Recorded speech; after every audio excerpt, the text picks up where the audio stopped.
Falmouth Community Television's coverage of town meeting is sponsored by the following corporate underwriters.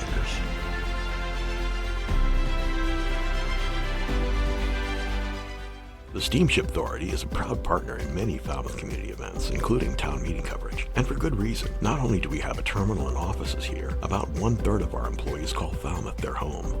We always work hard to serve our neighbors, friends, and the traveling public. We recently put 7 new electric buses into service at our Falmouth parking lots. Soon we'll be adding new vessels to our fleet, continuing work on our energy-efficient Woods Hole terminal buildings, and adding solar panels at our largest parking lot. At the Steamship Authority, we're serving the islands. And you.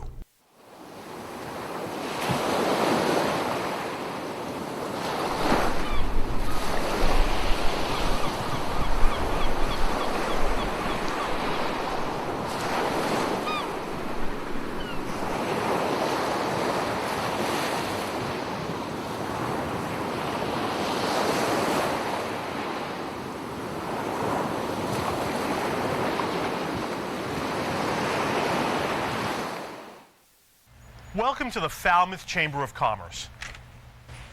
The Falmouth Chamber is dedicated to working on behalf of our members to make Falmouth a better place to live, work, and conduct business.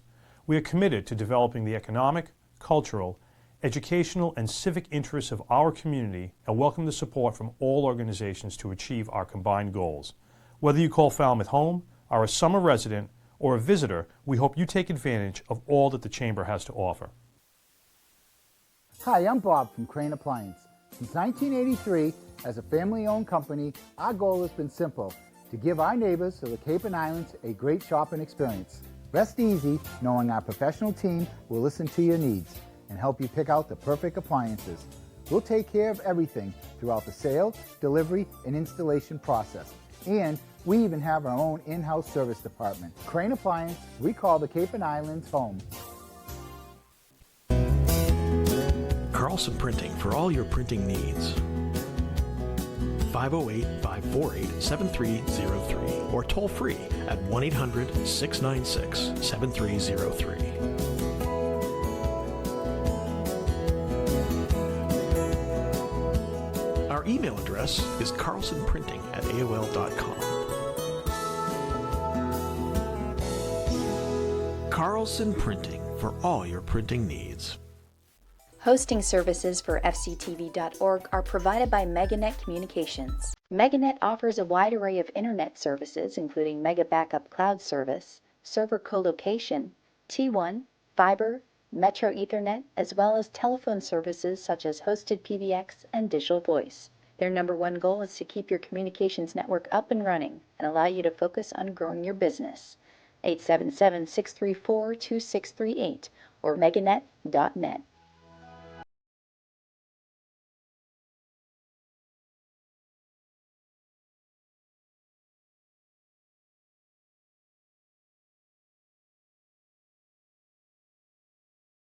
Since 1971, Sea Education Association has been inspiring ocean scholars, stewards, and leaders at sea and on our Woods Hole campus with programs for college, gap, and high school students. More information at sea.edu. Francisco Tavares Incorporated is proud to be celebrating 70 years providing both residential and commercial landscaping. From landscape construction, maintenance, to site work for over 70 years, our professional crews deliver a full range of landscaping, masonry, and yard-enhancing programs. 508-548-0911. The attorneys at Oppenheim & Nickerson, LLP, have provided legal services in Falmouth for over 36 years. We advocate for our clients and work to provide quality representation in the areas of business and corporate law, real estate law, estate planning, and estate administration. 508-548-8255. Hamilton Tree and Landscape has been proudly serving Falmouth and the Upper Cape since 1978. Our newest location on Route 151 is now open for all landscaping and tree concerns. Appreciating your property is our motto as we continue to keep your tree and landscaping needs our top priority. Liam McGuire's Irish Pub. With a newly renovated dining room, it's what an Irish pub should be. Main Street, downtown Falmouth. Eastman's has been Falmouth's hardware store since 1913. Enjoy our kitchen department with a wide selection of kitchen accessories and gourmet foods. Find your home repair needs at our hardware store. Our friendly staff is available to assist with your hardware and kitchen needs. 508-548-0407. Carpet Barn, Carpet One Home Showcase, a local family-owned business offering all your premier carpeting and flooring needs. They also feature tile and vinyl floors, area rugs, window treatments, and kitchen and bathroom cabinetry, servicing Falmouth and other Cape communities for over 50 years. Cavosa Disposal is proud to provide trash removal, recycling, and composting to local businesses in Falmouth and surrounding communities. Cavosa Disposal would like to thank its customers in Falmouth. Cavosa Disposal, 508-563-5070.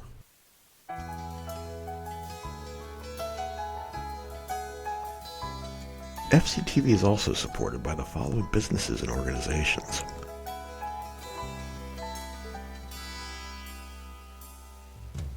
Main Street Gallery, Fine Arts and Real Estate, 189 Main Street.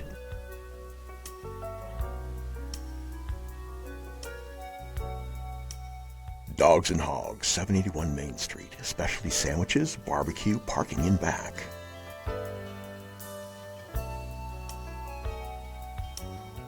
Grassi Septic Solutions, 508-548-7500. J. Miller Picture Framer, 681 Falmouth Road, Mashpee, 508-539-3888.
Non-town meeting members should be sitting up in our balcony. We do have a microphone up there for non-town meeting members to speak.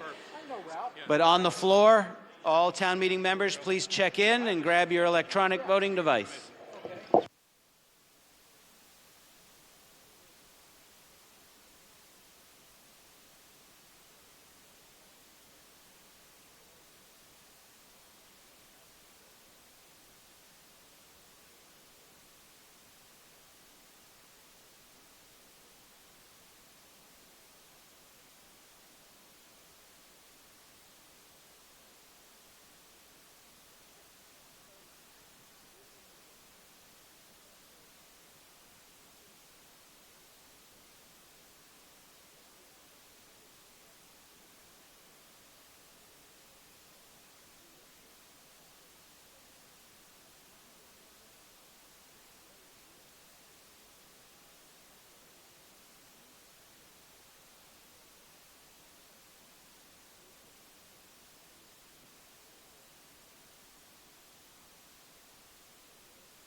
Okay, all town meeting members present, make sure you've checked in and picked up your electronic voting device. We're going to do a quorum call here in just a moment.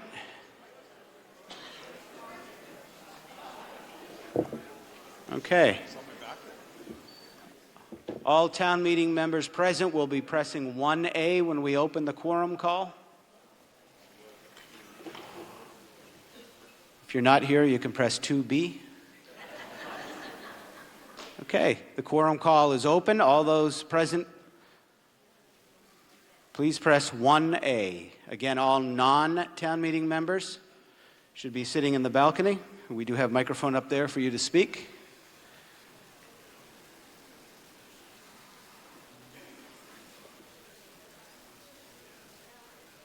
I remind all town meeting members and members of the public, if you could identify yourself by name and precinct each time you speak.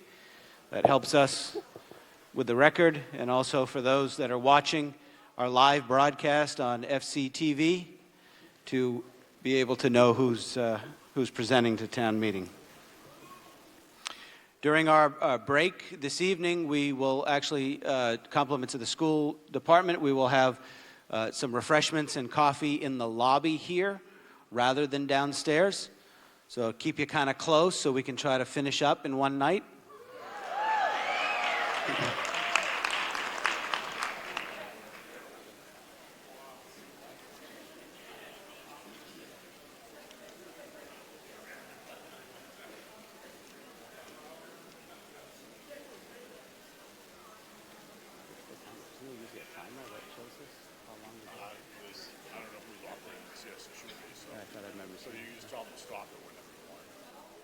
Is our quorum call on a set timer or, oh, there it is. Yep.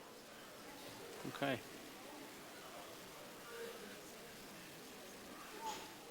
Again, town meeting members should press 1A for the quorum.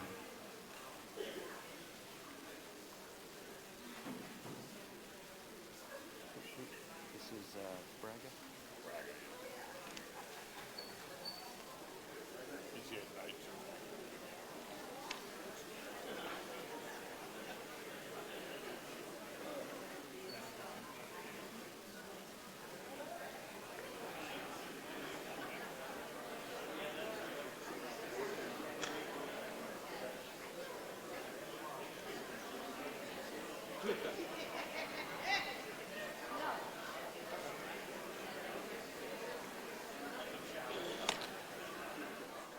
By a counted vote of 170, we have a quorum, and I call this annual town meeting into session. All present, please rise for the Pledge of Allegiance. I pledge allegiance to the flag of the United States of America and to the republic for which it stands, one nation under God, indivisible, with liberty and justice for all. At this point, I'm going to recognize Michael Duffney, the new president of the Massachusetts Home Builders and Remodelers Association, to give our invocation. Mr. Duffney. Thank you, Mr. Moderator. Heavenly Father, may our meeting this evening be not only an experience of care and concern for our community and its residents, but also an example of how a community can agree and disagree and still be a community.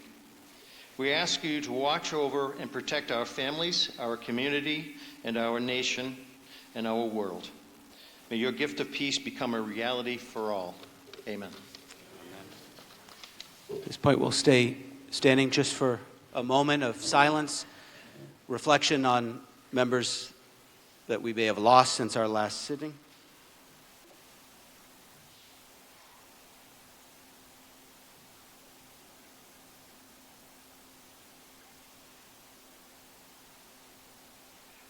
Okay, thank you. This evening we have two microphone carriers, Benjamin Dean and Adele Francis. At this time, I'd like to dispense with the reading of the warrant. Madam Chair, for the main motion.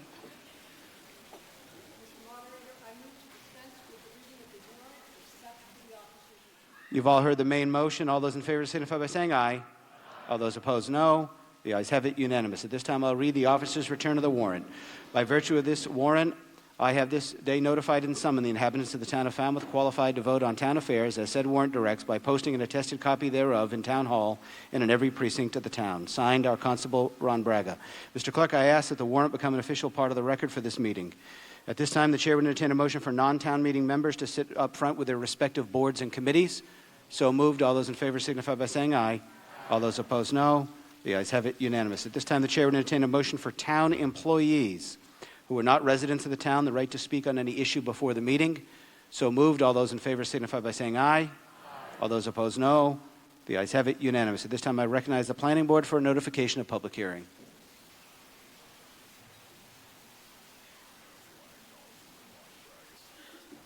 Mr. Moderator, town meeting members, my name is Paul Dreyer, town meeting member, precinct 2, and clerk of the planning board.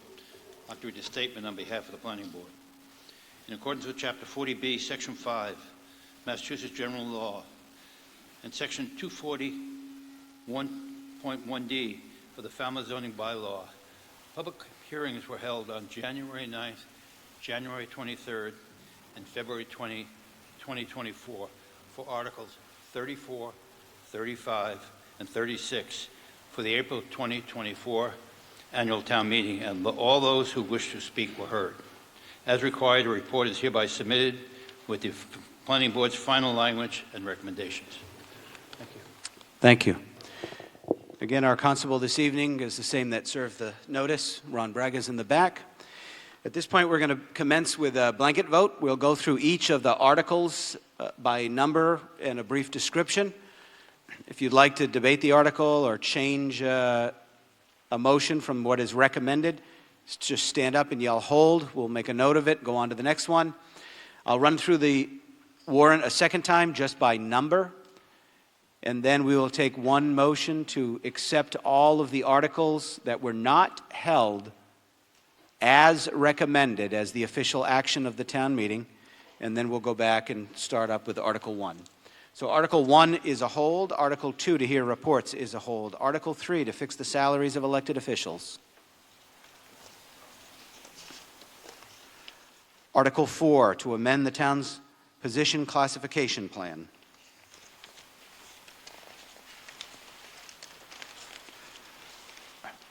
Article 5 is the omnibus budget, so that'll be a hold. Article 6, to vote to transfer $300,000 from the Special Education Stabilization Fund to fund costs associated with the provision of special education.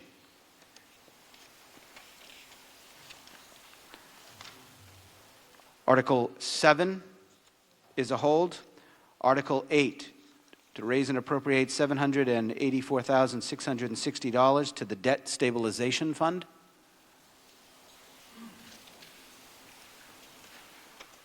Article 9, to raise and appropriate $600,000 for the purpose of wage settlement to employees.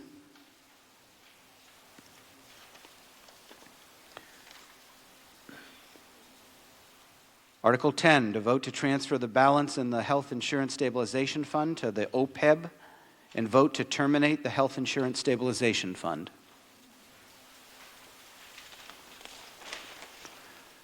Article 11, to vote to raise and appropriate $500,000 to the Other Post-Employment Benefits Trust Fund.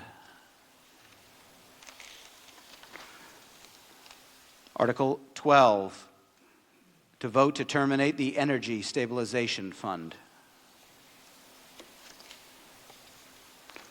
Article 13, to vote to transfer $170,540 within the fiscal year budget as follows in the chart.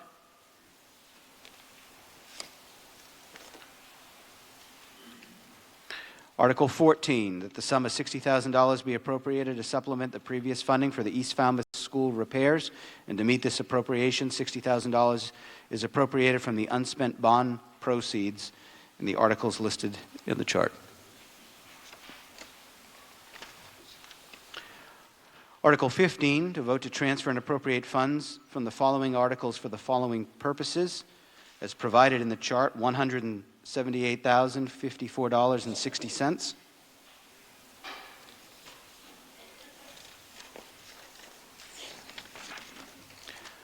Article 16, to transfer and appropriate $525,000 for the Special Education Stabilization Fund for the purpose of funding costs associated with the provision of special education.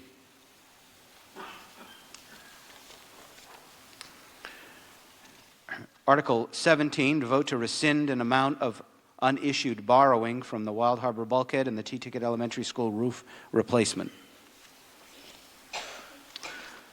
Article 18, to vote to authorize the continued use of the revolving funds listed in the chart.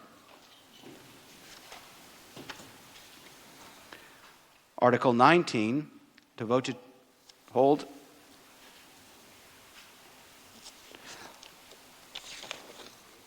Article 20,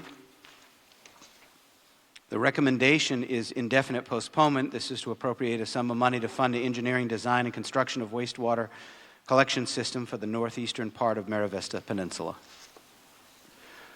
Article 21, that the sum of $4,915,000 be appropriated to pay the engineering, design, and replacement of the North Falmouth Elementary School roof, and to authorize borrowing.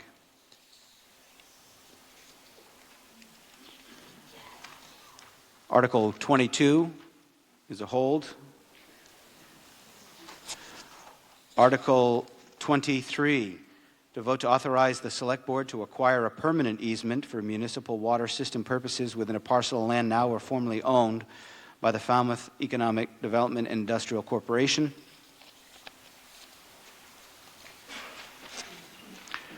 Article 24, this is requesting the Select Board petition the State Traffic Engineer for speed limit changes For the edification of town meeting members, the select board actually just before this meeting voted to do this, to petition the state traffic engineer relative to the speed limit. So they've actually already taken the first step by authorizing this to happen at the select board meeting at 6:30. Article 25, to vote to authorize the select board to lease portions of the following town-owned parcels for a term up to 30 years. Water treatment plant rooftop and the senior center rooftop. Article 26, authorize the Select Board to grant certain easements to NStar Electric Company doing business as Eversource Energy in connection with the construction of an electric vehicle charging station. Article 27, to vote to authorize the Select Board to lease the following town-owned parcels for up to 30 years on Carrot Shop Road, Old Barnstable Road, and Caleb's Way. Article 28, vote to appropriate the sum of $500,000 from fiscal year 2025 Community Preservation Fund estimated revenues to rehabilitate the Trotting Park Old Skate Park. Article 29,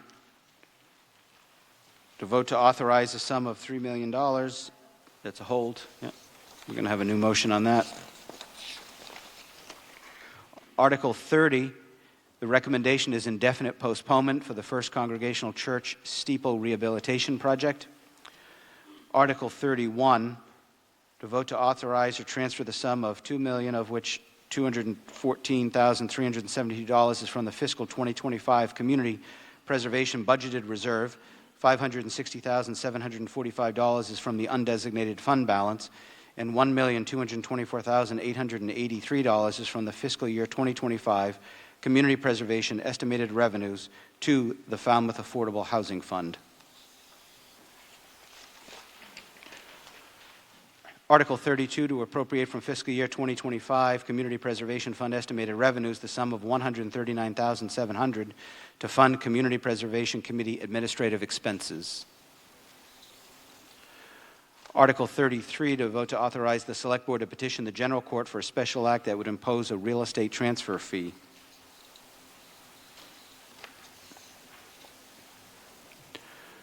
Article 34, to vote to amend Chapter 240 zoning of the Code of Falmouth.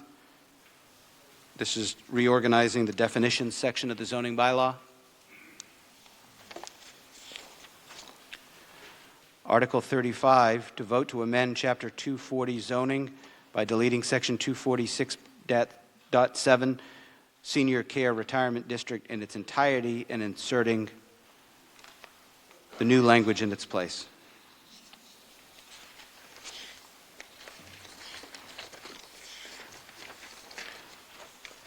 Article 36, to vote to amend Chapter 240 zoning of the Code of Falmouth by deleting certain language related to the conversion of dwellings, business district use table, business district use,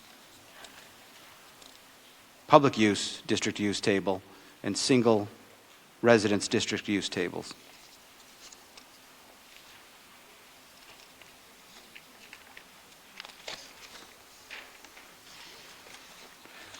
Article 36, to amend 240 zoning of the Code of Falmouth, conversion of dwellings, business district use table.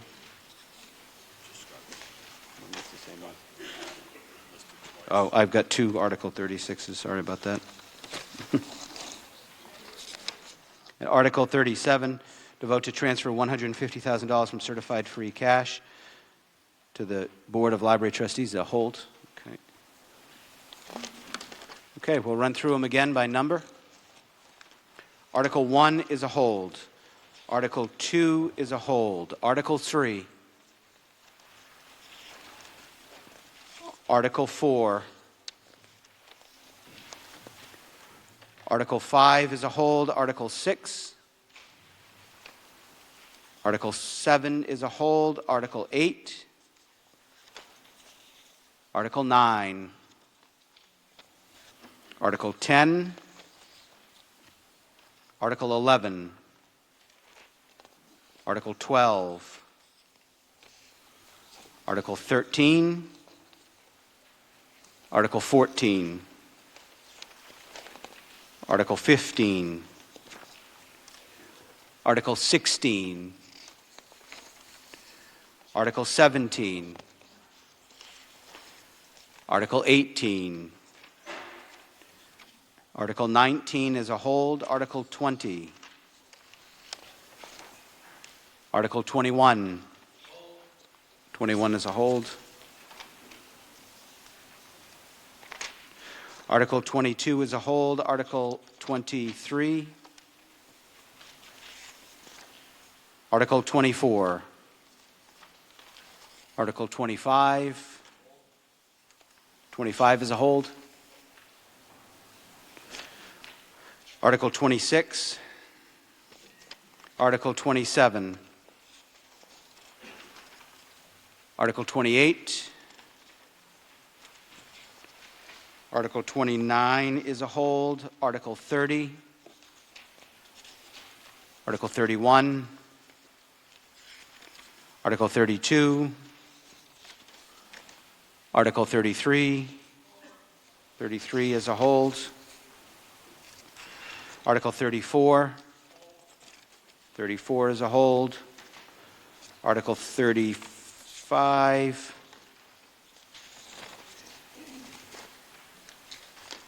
Article 36,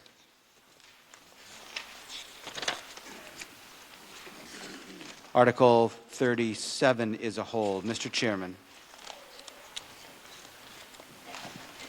Mr. Moderator, I move that all articles that have been passed and not held be and hereby are adopted as recommended as the official action of this meeting, and that the necessary monies for the same shall be raised and appropriated or as otherwise specified. Okay, you've all heard the main motion to approve all those articles not held as recommended as the official action of this town meeting. All those in favor signify by saying aye. Aye. All those opposed, no. The ayes have it, unanimous. Mr. Chairman, notification of reconsideration. Mr. Moderator, I hereby serve notice of reconsideration of all articles passed under the blanket vote. Okay, notice of reconsideration has been served. We'll now start with Article 1. Article 1 is to choose all necessary officers. This would be nominations for the Finance Committee. The nominating committee has spoken with the 5 members who are up for appointment, and all of them are doing a good job, and all of them wish to serve again. So in nomination, we have Lee Bordick, Tim Gordon, Mary Harris, Joe LeMay, and Susan Smith. Are there any further nominations for the Finance Committee? Hearing none, the chair would entertain a motion to close nominations. So moved. All those in favor signify by saying aye. Aye. All those opposed, no. The ayes have it, unanimous. All those in favor of the 5 officers as presented by the nominating committee signify by saying aye. Aye. All those opposed, no. The ayes have it, unanimous. Article 2, to hear committee reports. Mr. Chairman. Mr. Moderator, I move Article 2 as printed. Article 2 as printed. This is for committee reports, and I have the school committee would like to make a report.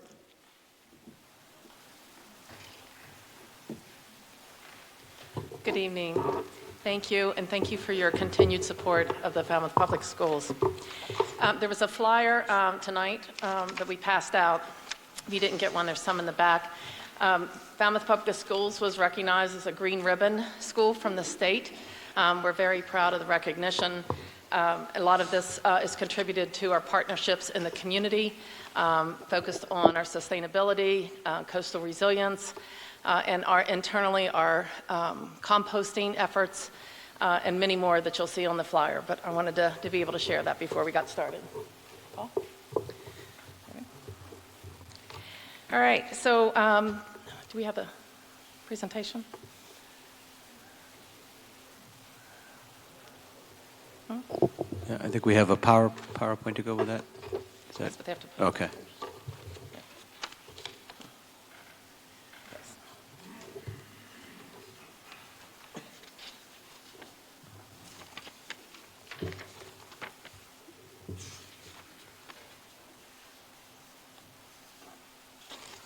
Thank you. Okay. Okay.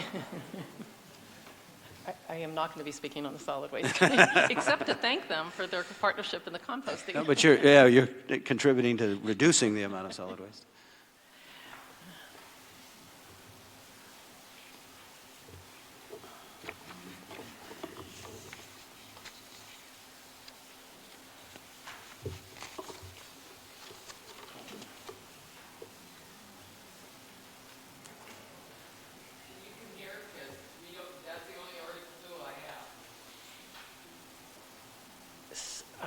You know what I did? I actually listed all the articles that we had tonight, not under Article 2. And I don't see it up there. I can't really see that far.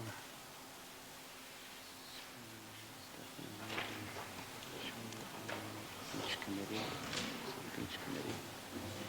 Yeah. So, Sure. Let's go on to the next one. We'll come back because I think thank you. We might have some help up here. So let's do Solid Waste Advisory Committee, since we have that one.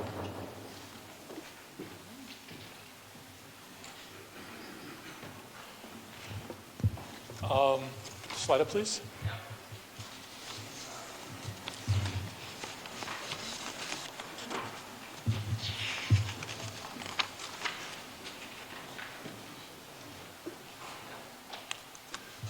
Well, I can get started. Good evening. My name is Alan Robinson, and I'm chair of the Solid Waste Advisory Committee. And I very much appreciate the opportunity to speak with you for a few minutes this evening.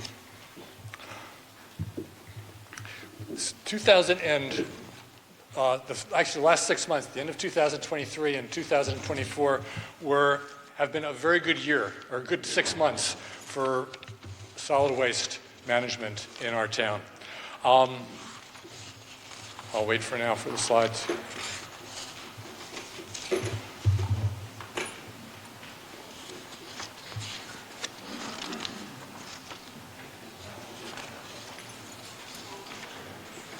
They just have it up.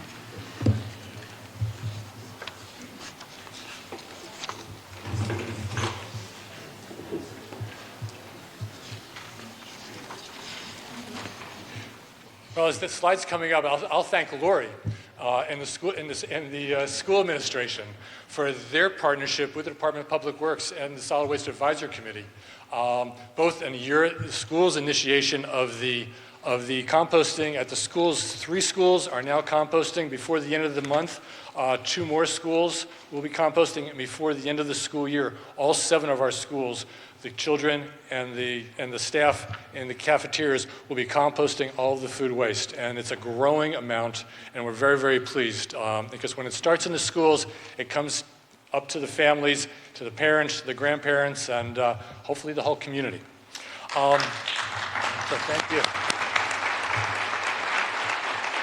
And of course, part of that partnership is the partnership for our second food scrap drop-off location, which will be at the school administration parking lot, and it should be in place before the end of the school year. The high school members of the high school shop class are, as we speak, or not as we speak, but right now are putting together the box to contain the carts for that drop-off. So we're really very much looking forward to that because it's a very important step for our community. Site improvements at the waste management facility. Staff at the waste management facility have had this old trailer for I don't know how many years. And I'm very pleased that construction of a new gatehouse is very much underway. And I don't think it'll be many more months until that gatehouse is actually completed and opening. Work was done last year on the upper part of the waste management facility with grading and paving, and it's a much neater operation. And we're very pleased with that. I think people will see a great change at the waste management facility. The pick of the litter swap shop. There were 11,696 visitors in 2023. That's a phenomenal number. It continues to grow. We have a great group of volunteers. It's never been as just well organized and supported as it is right now. Very importantly, you've heard me speak, and not just me speak, but my predecessors as chair of this committee speak for years and years about the need for a full-time recycling and solid waste coordinator. And with 2 things, with your vote on Article 4 to raise the grade level of the recycling coordinator, and with the work that was done by the administration to find a way, using state grant money that we receive every year, to fund the additional 21 hours of a 40-hour week, the recycling and solid waste coordinator will be full-time as of July 1st. And we've been looking for that, I think, for 30 or more years, and we are very, very pleased with that.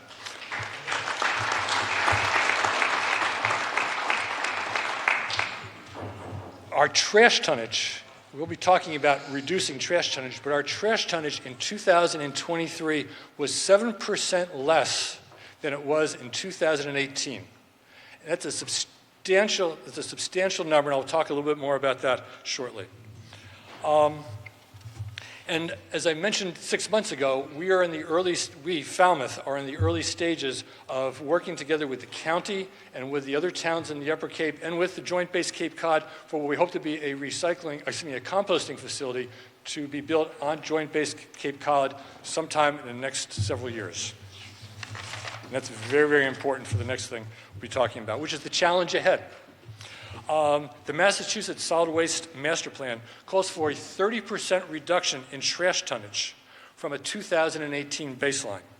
As I said, and I don't like the way I stated this, because this is sort of a half-empty statement, that we've only achieved a 7% reduction through 2023. I think it's actually tremendous that we actually have had a 7% reduction over these past 5 years. And that brings us to how are we going to get to that state goal of 30%. And you've heard us talk in the past, and we'll be talking in the future about the hint that we dropped, that 30 to 40% of our household trash by weight is food scraps. And there's our opportunity to meet that state goal.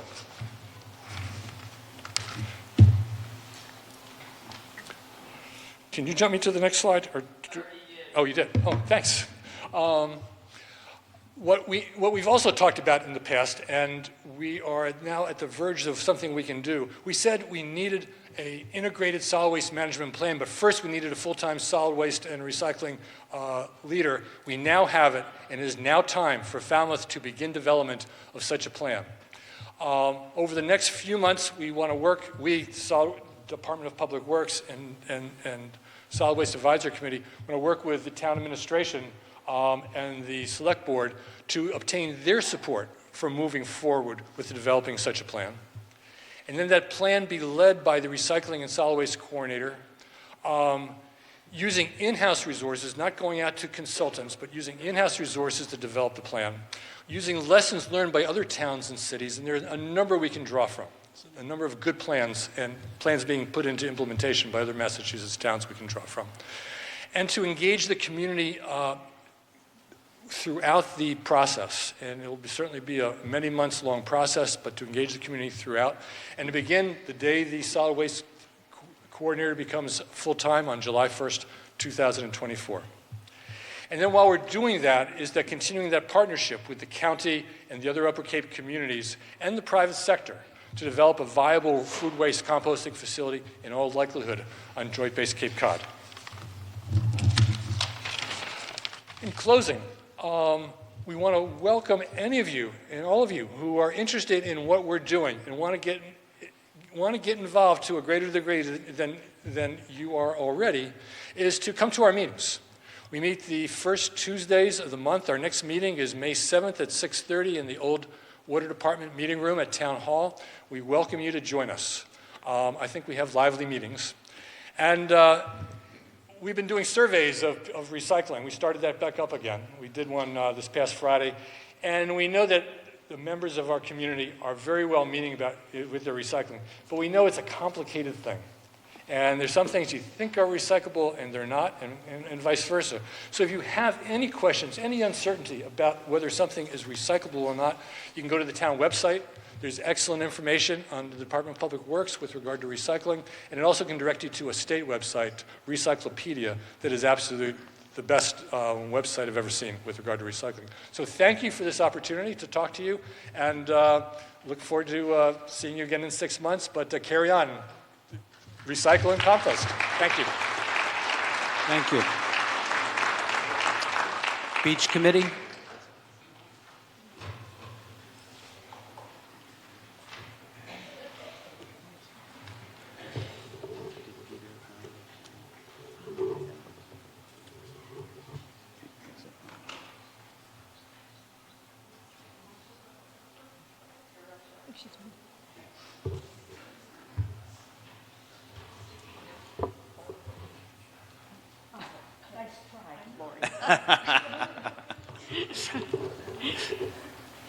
Can you put that on slideshow? Thank you.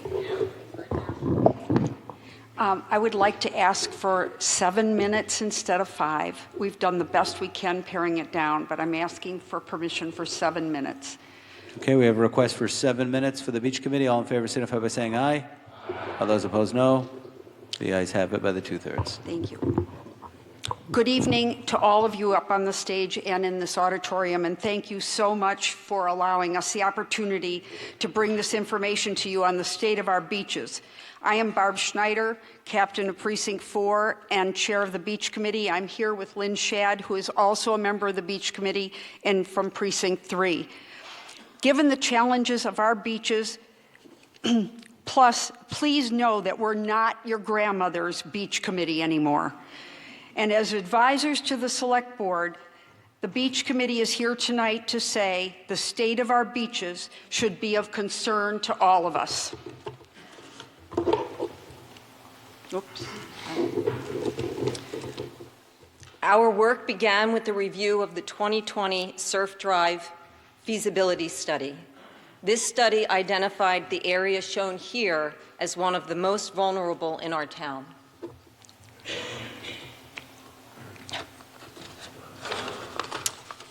Our beaches are under attack with more frequent and ever-intensifying storms and the ever-increasing rate of sea level rise. This data from resilientma.gov on sea level rise shows that the elevation of mean sea level will be 1.1 feet in 2030, 2.4 feet in 2050, 4.2 feet in 2070, and 7.7 feet in 2100.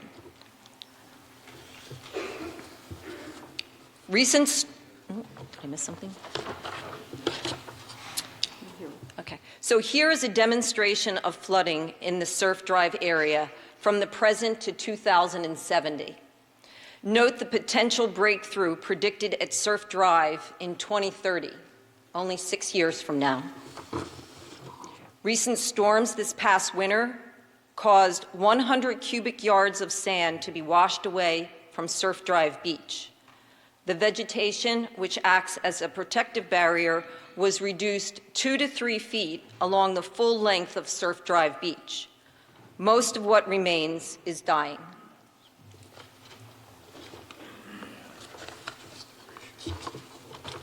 This means that the DPW has had to really step up to try to save and in some cases recover our beaches, parking lots, and infrastructure. We have taken just a snapshot of what went on from mid-December to mid-January this year. As you can see, there were many hours spent, including 15 employees working an extra 150 hours on Saturday in January just to get the roads open and some form of dunes rebuilt to try to save the area from any more storms. Also note the 126 tons of sand placed around the Surf Drive bathhouse to try to save it, along with the road area. And then 1,344 tons of sand placed to try to save the Minot Beach West parking lot just a week later. Much of that was lost, but it did provide some help to keeping some of the parking lot. This video is what we get to see twice a year from drone footage that we have taken. We've contracted to have this done, so we have really good information to give you about what's going on with our beaches. And we get this after any major storm as well. Please note that the drop-off we now have to get on this beach is due to the loss of sand. And also note the sand thrown up around the beach house when the water actually almost consumes the bathhouse after a storm. If you haven't gone down there and looked, you really should. Please note that the light gray color which didn't do that well. Please note the light gray color which shows the protective vegetation that is actually dying from the amount of sea and sand consuming it. And that's what protects our infrastructure and our roadways. That's Minot. This is another drone footage, and this one shows you what we have going on for two images showing you the significant storm damage in the same area of Minot.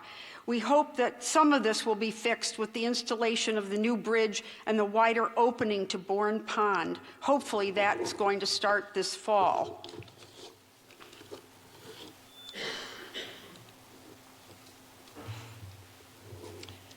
No surprise, the Surf Drive area is particularly at risk, with many assets of its infrastructure to be affected by sea level rise and coastal flooding. Public and private structures, our homes and town buildings, roads, including our beloved Shining Sea bike path, our utilities, sewer, water, and electrical, and our green spaces, all are at risk if we don't protect our beaches.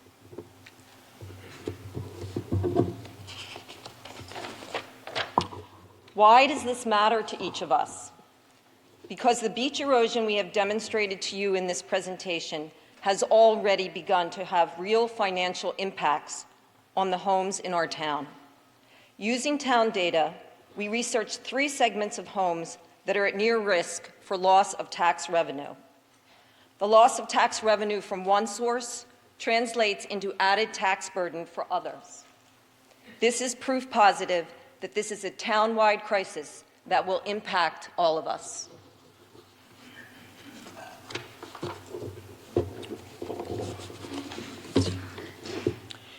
So what did we learn in 2020? We hope many of you will join us for a refresher on that, April 29th at 6 o'clock in the Herman Room of the Falmouth Main Library. We have asked the Woods Hole Group to return to remind us of the results of that study and the recommendations put before us at that time. FCTV will also be on hand for that presentation, so you should be able to view it at a later time if you can't make it for that meeting. But I think it will be looked at with very different eyes and ears. We hope to get you used to this new logo. We want to make sure we all understand that the beaches are a wonderful place for recreation, but they serve as a gateway to our town and its infrastructure if allowed to disappear. Thank you. Thank you.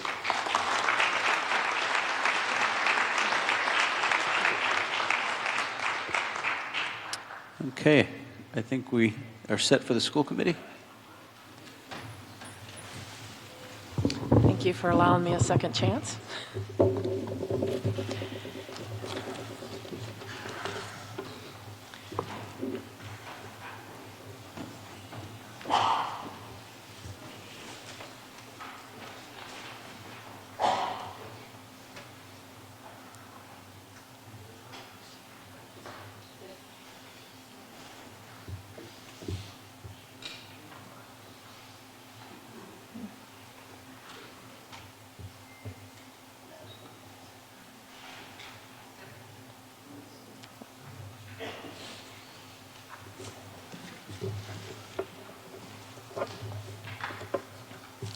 All right, thank you again for your support and for hearing us tonight. I wanted to share, it's been a minute, so I wanted to share a little bit of data with you before we start on the articles. So some student data. Right now our enrollment is 2,949. All of the data I'm giving you tonight is based on an October 1 data point. As you can see, our enrollment does continue to decline, as does the rest of the Cape and the rest of Massachusetts. Our class size, some have asked, we are able to maintain low class sizes in our elementary schools. This does change from year to year based on the total enrollment. If you look up on DESE website, you would see that our staff-student ratio would be 11-to-1. And that is mainly because of the number of additional staff members, our special education teachers, our reading specialists, our counselors, that we need in order to support the needs of our students, which continues to increase. Our student populations, the economic disadvantage, you can see it, we're 45.6%. You can see that over a 5-year period, in FY20 we were at 29.5. Our multilingual learners, we are at 6.9, and 5 years ago we were at 4.4. And our students with disabilities continues to rise. We were 5 years ago at 18.2. We are now at 23.2. Again, these were all October 1 data points. Just a few opportunities at the high school. Our honors and AP courses continue to grow. We're at 21 honors courses, 17 AP courses, and we are currently working on 2 additional AP courses. We have 8 CTE pathways with 14 certifications. We will be starting next school year with 2 additional CTE path programs and certifications that match that. We offer dual enrollment, and we have very robust art, music, and theater programs. Our 2023 Falmouth High School graduates, we graduated 199 students. We have 79% of our class last year that attended 4-year college, 8%, an additional 8% for 2-year. And then you see the career education, military, and gap year, and 12% of our population goes right into the workforce. And I'd like to thank all of our local employees that employ our students post-graduation, but all through high school, as many of our students work in the town, which is exciting. I'm going to introduce our new Director of Finance and Operations, Paul Dart. Hi, good evening, everybody. My name is Paul Dart. I'm the Director of Finance for the school system. I'd like to just run over some of the numbers with you for the budget that you'll be voting on tonight. So first, the budget proposal is for $58,222,000 total budget, of which $48,899,000 is the town portion of that, and then the state aid portion is $9.3 million. That's an estimate from last year to be carried over this year. It actually will turn out to be just about $9.4 million with the recent state budgets. So how do we use this money? The bulk of it is used for salaries of $49.1 million, or 84.5% of the budget is for salaries. We have 677 employees in the school system, and we have about 349 teachers and 90 teachers' aides within the school system. The other major components are instructional supplies of about $2.5 million, transportation $2.5 million, which is 4.4% of the budget. That's our third-party busing company, Lucini, that takes the regular day students. Also included in that number is our out-of-district transportation for students that were attending schools outside of the Falmouth district. Our out-of-district tuition cost is $1.2 million. We'll speak a little bit more of that in some later slides, but that represents about 2% of the budget. Utilities represent 2.8% of the budget at $1.6 million. That number has increased significantly this year, estimated on the electricity costs alone.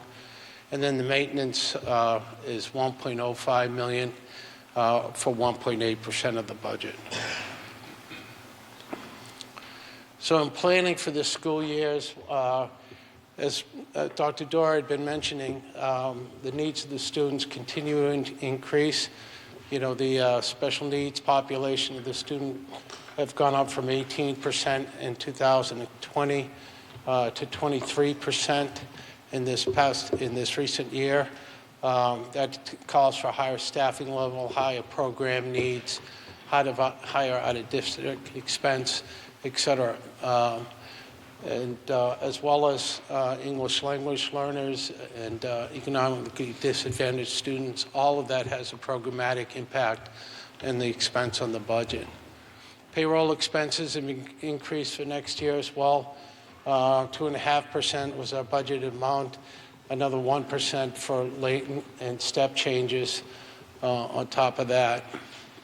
As you all know, the federal COVID ESSER money that was given out during COVID. This was fiscal year 24. It's the last year for that funding. Roughly $800,000 was the end of that funding for this in this year. So it's, no more funding is available for fiscal year 25. Out-of-district expense, and this came to the articles that we passed earlier tonight. Out-of-district tuitions have increased significantly in fiscal year 24. They're also budgeted to increase significantly in 25. In 24, out-of-district tuitions went up 17%.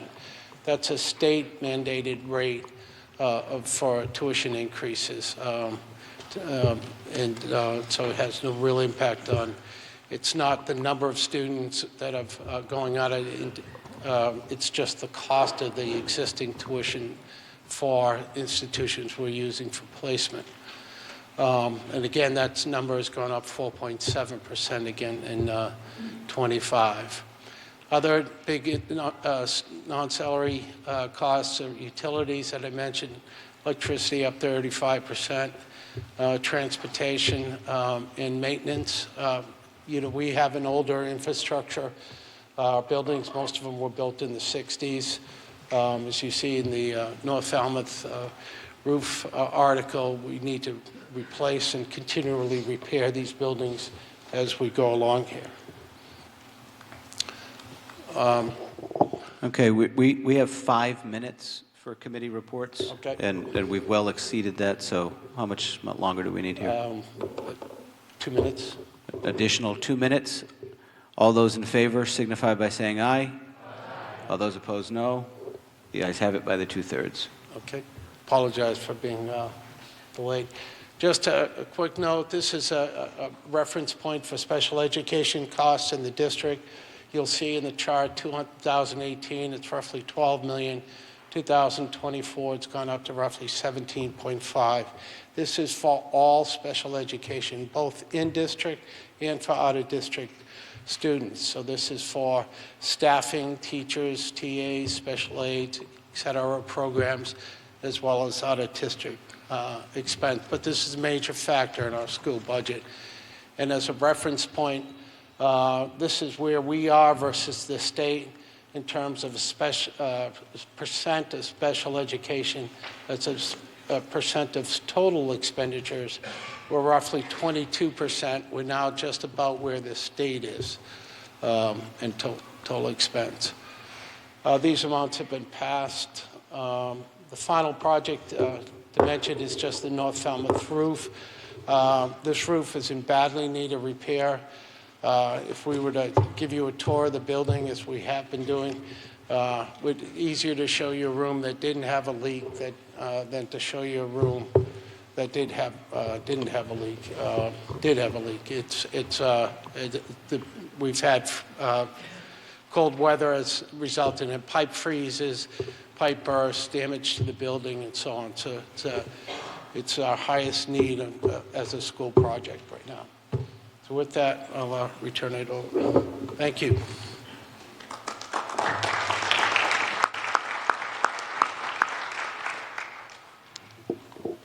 Okay, Leslie Lichtenstein has an announcement that I forgot to have her make at the beginning, so this looks like a good time under reports.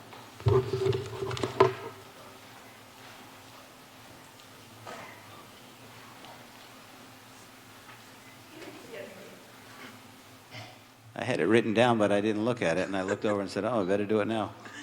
April is a great month. We've had an earthquake, we've had an eclipse, now we have a town meeting. The best is yet to come, our annual spring town cleanup. It's going to be April 20th through the 28th. Something for everybody. You can go out and take a walk. That's great for your heart. Pick up litter. It's great for the environment. You get to support our wonderful DPW that's keeping our town clean all year long. And can you think of a better way to celebrate Earth Day? I'm hoping town meeting will lead the way. You know, we know you're supporting the town, so get your friends together, your relatives, any groups you're with, and encourage them to go out with you. Where else can you be part of something that's really great where you can pick when you want to do it, where you want to do it, with whom you want to do it, and what you want to do. I mean, that's a win, okay? It would be really nice at the end of the month if we could all say, isn't Falmouth nice and clean? And we helped. So let's do it. Thanks, Leslie. Any further committees to make a report? Hearing none, the question will come on the main motion to accept the reports. All those in favor signify by saying aye. All those opposed, no. The ayes have it, and the reports are accepted. Article 5, this is the omnibus budget. Mr. Chairman, for the main motion. Mr. Moderator, I move Article 5 as printed. Okay, as printed, this is the yellow pages in the warrant booklet. We're going to start off with a presentation by the town manager, and then any general questions that we might have. And then we will go section by section. Since this is an omnibus budget, it's not subject to the 2-amendment limit, but we won't be doing holds or anything. We'll just go section by section. If you have a question or want to make a motion, you do it when we get to the section. So at this time, I recognize our town manager for budget presentation. Mr. Renshaw. Thank you, Mr. Town Moderator. Good evening, everyone. Mike Renshaw, Town Manager. I cannot tell you how excited, how truly honored I am to present the fiscal year 2025 budget. As you all know, the budgeting process is very collaborative. It begins literally about 6 months ago with the departments submitting their spending requests, transitions into the Finance Committee, vetting those requests, and ultimately ending in a recommendation to town meeting tonight. I want to spend the next 9 or 10 minutes, I've got 13 slides, so hold on, this evening presenting the budget in 5 sections. First, I'm going to talk a little bit about the guiding principles that we used in developing the fiscal year 2025 budget. Then we're going to transition to talk about revenue estimates. Next, I'll provide an overview of expenditures with an emphasis on ways in which we're managing some of the fiscal challenges that are very unique to this upcoming year. Next, I'll discuss how the development of this budget really focused on Select Board strategic plan priorities. That was a very important focus area for us in developing the budget. And I'll conclude with a summary overview and some concluding remarks. As you all know, a budget is a spending plan and a policy document. I also equate a budget to be like a roadmap.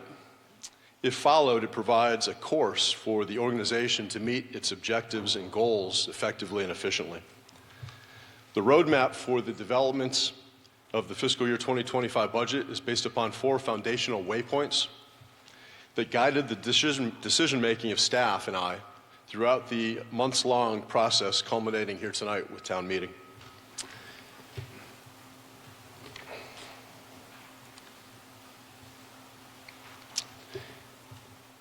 The first of these guiding principles or waypoints is ensuring long-term fiscal stability and protecting the town's strong financial condition and its AAA bond rating. Next, we want to look for really impactful ways, again, to advance the Select Board strategic plan priorities, of which have very strong returns on investment, or ROI. We look to maintain basic services and infrastructure to the high level our residents and businesses demand, rightfully so. And lastly, but certainly not leastly, do all of this without a Prop 2.5 operating override.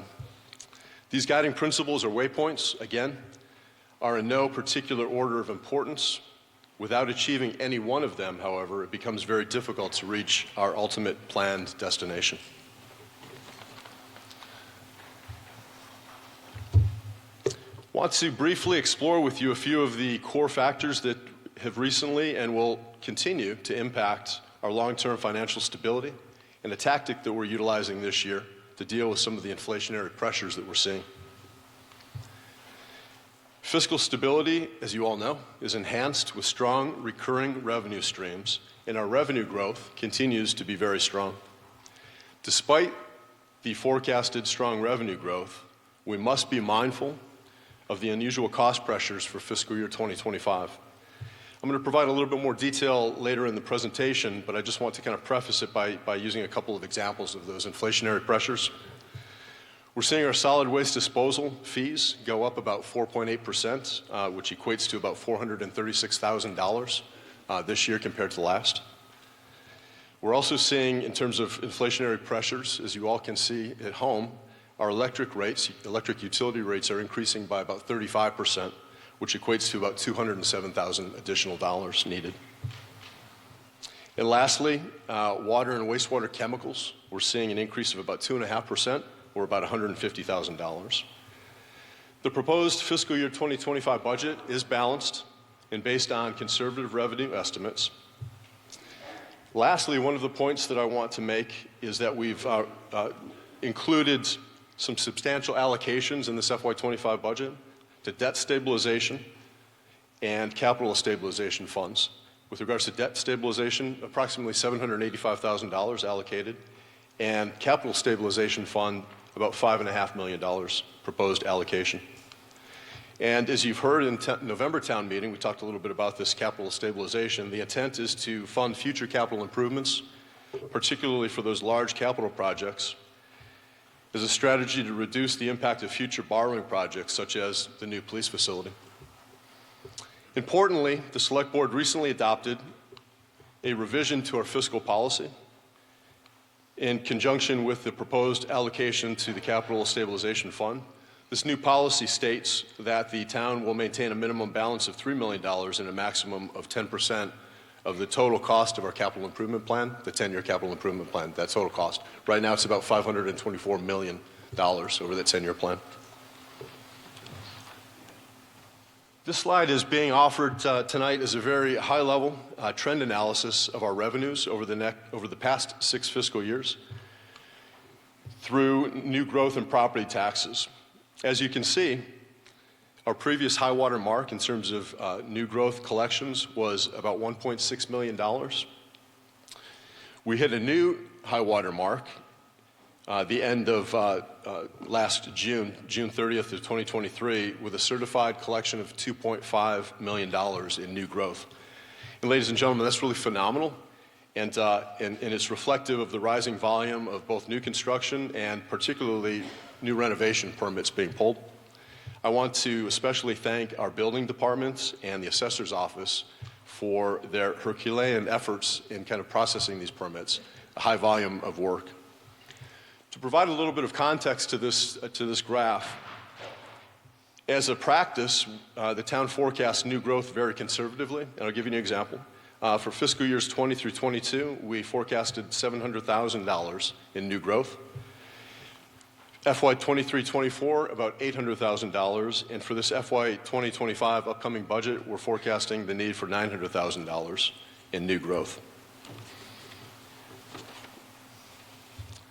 We'll now turn our attention to local receipts, which, as you probably know, comprise the second largest category of revenue streams after property taxes. This category includes, motor vehicle excise, rooms excise, water and sewer user fees, ambulance fees, and of course, interest earnings.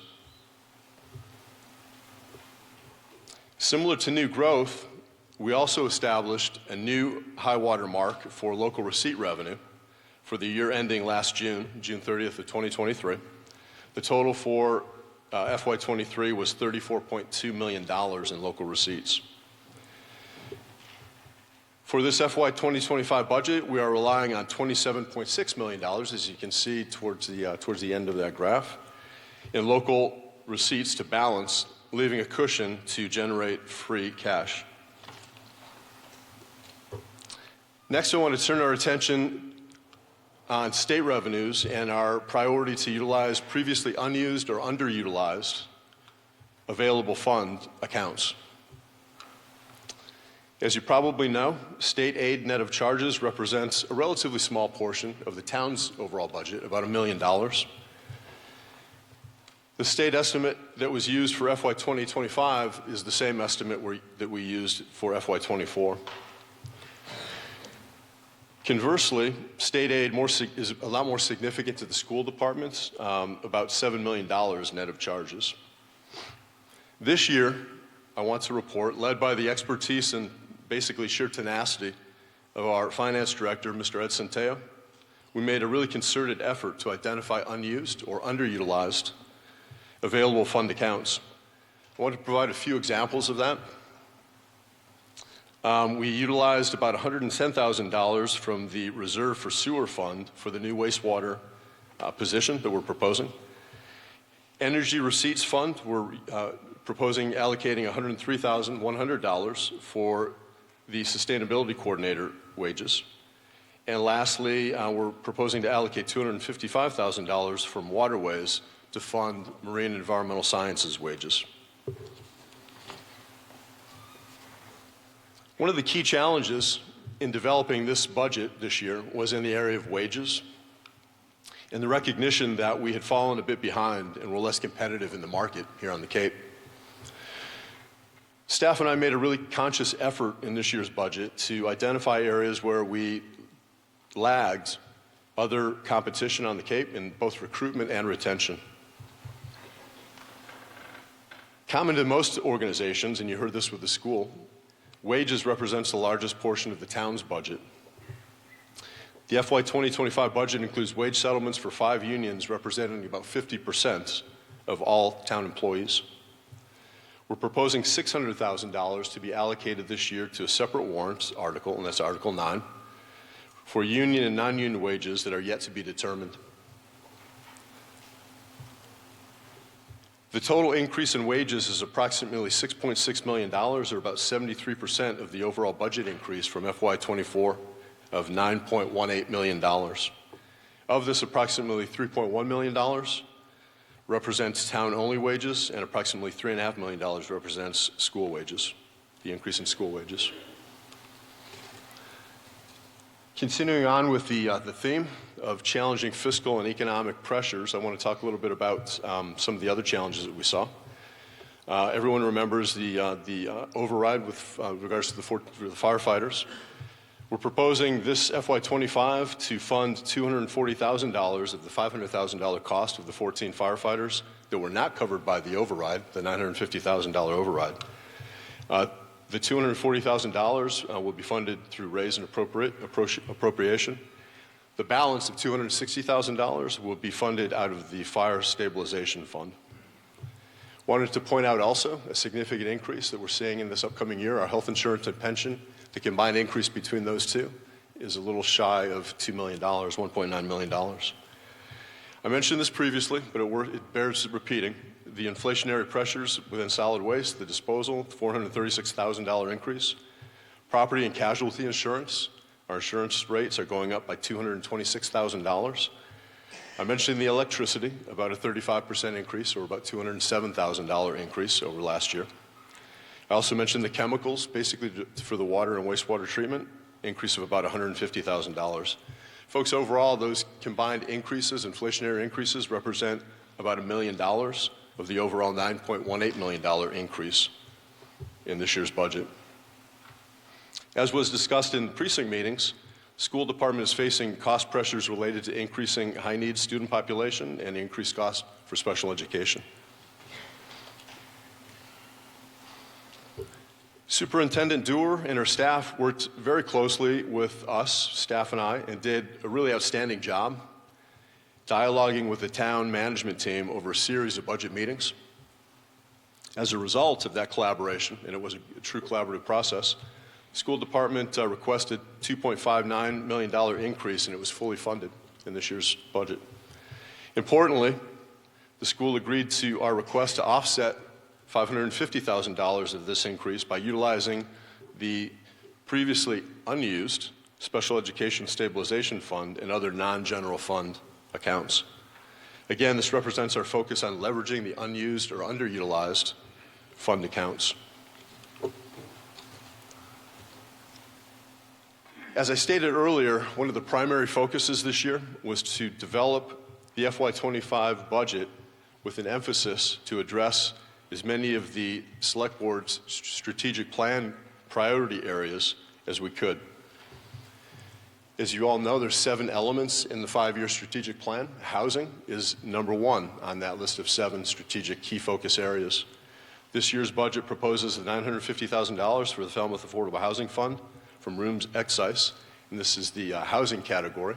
obviously, of the strategic plan.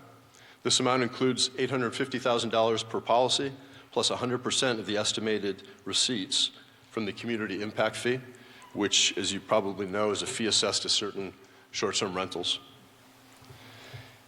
The fire rescue overtime increase, we're proposing an increase in fire rescue overtime by $250,000, $250,000, again in the health and public safety key focus area of the strategic plan. This increase, we believe, brings us closer to recent actual usages of overtime. And although the fire rescue department command staff will remain diligent in their efforts to keep overtime usage at a minimum, we do anticipate overtime expenses to exceed the $1 million mark.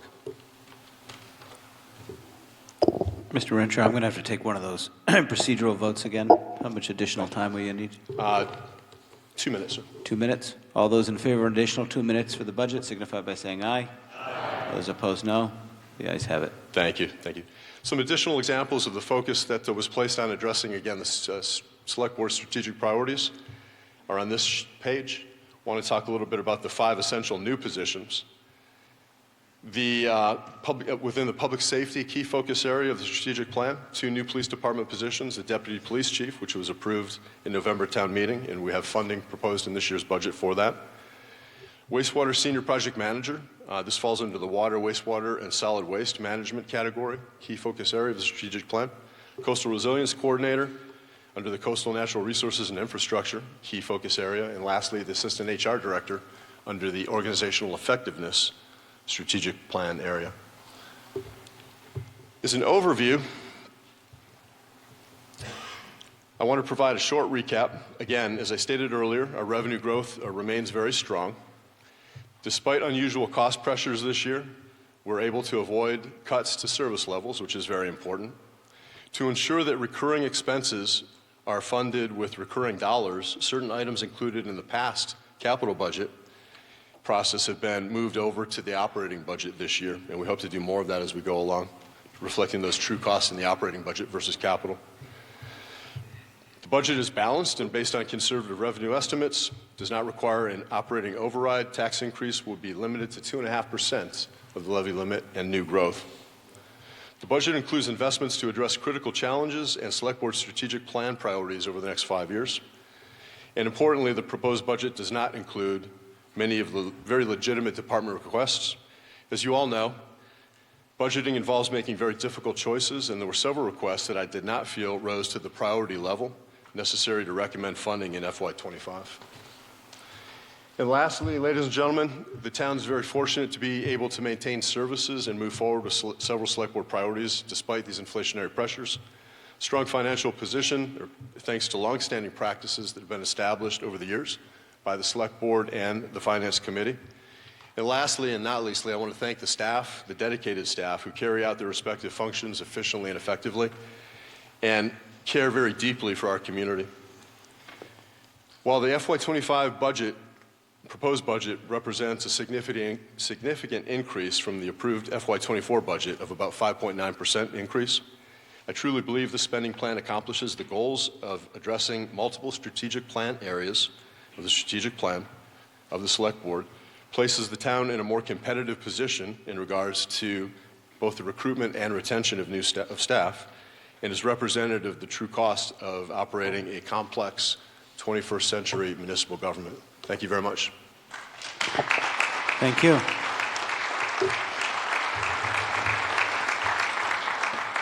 Do we have any general questions on the budget before we get into the line items? Okay, then we'll jump right in here. The first section, town meeting. Town moderator. Selectman, town manager. Finance department. Finance committee. Mr. Lowell.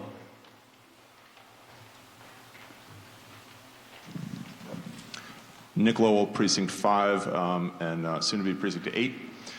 There's probably a few things more boring than talking about the reserve fund, but having been a member of the Finance Committee, I do pay particular attention to this particular item. The reserve fund, for those that may not be familiar with it, is a reserve account that the Finance Committee can be asked to appropriate money from to put into other budget items that are in the budget, and they can do that without having to come back to town meeting for that type of expenditure. So examples of that in the past have been perhaps a water pump that unexpectedly failed that needs to be replaced, or a special need for additional counsel to bolster that budget, or maybe overtime because there's a bad fire on Main Street, or something like that.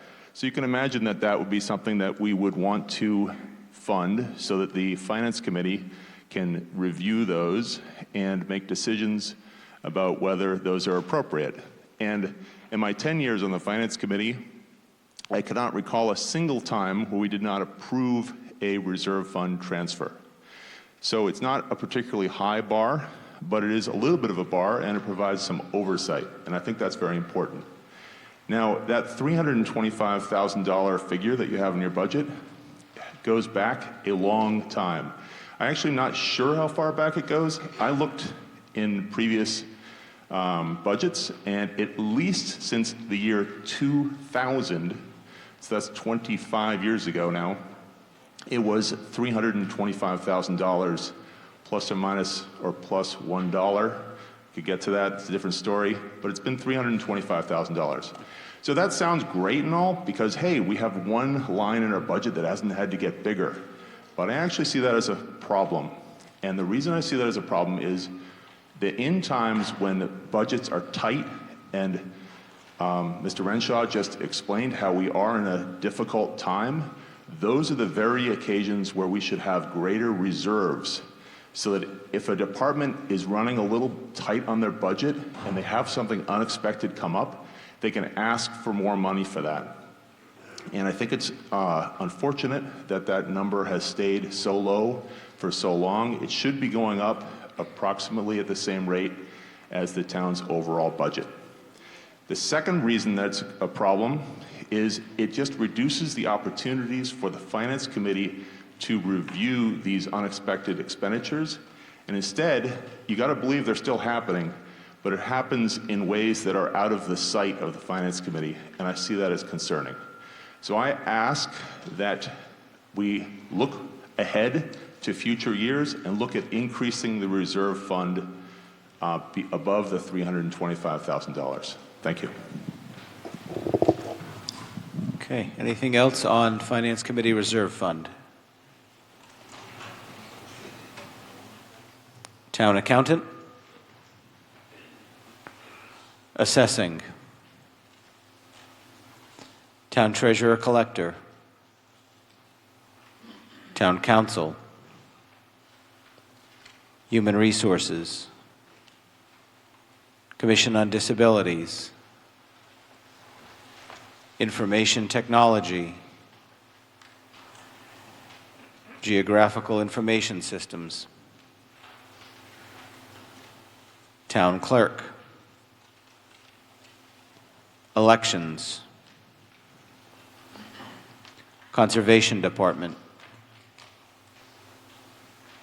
Planning Department?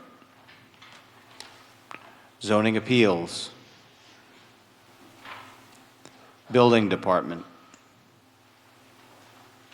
Health Department? Clinics and Nurses?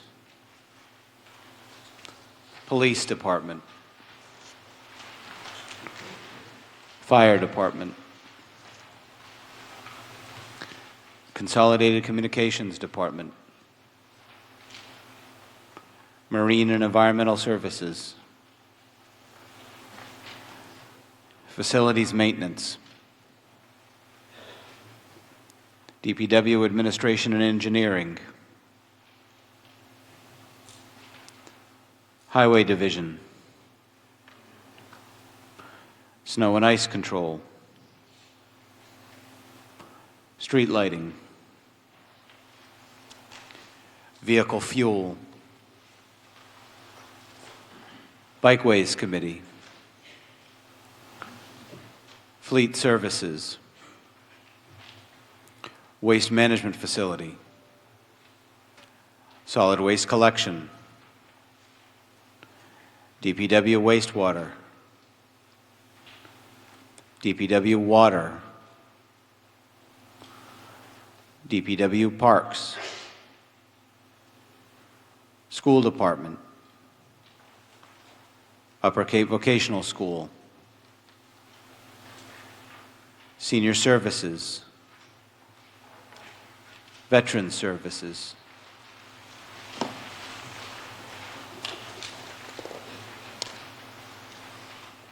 Human Services. Yep. Is it Sandra? Yep. Ms. Fabian Silva. Microphone, please.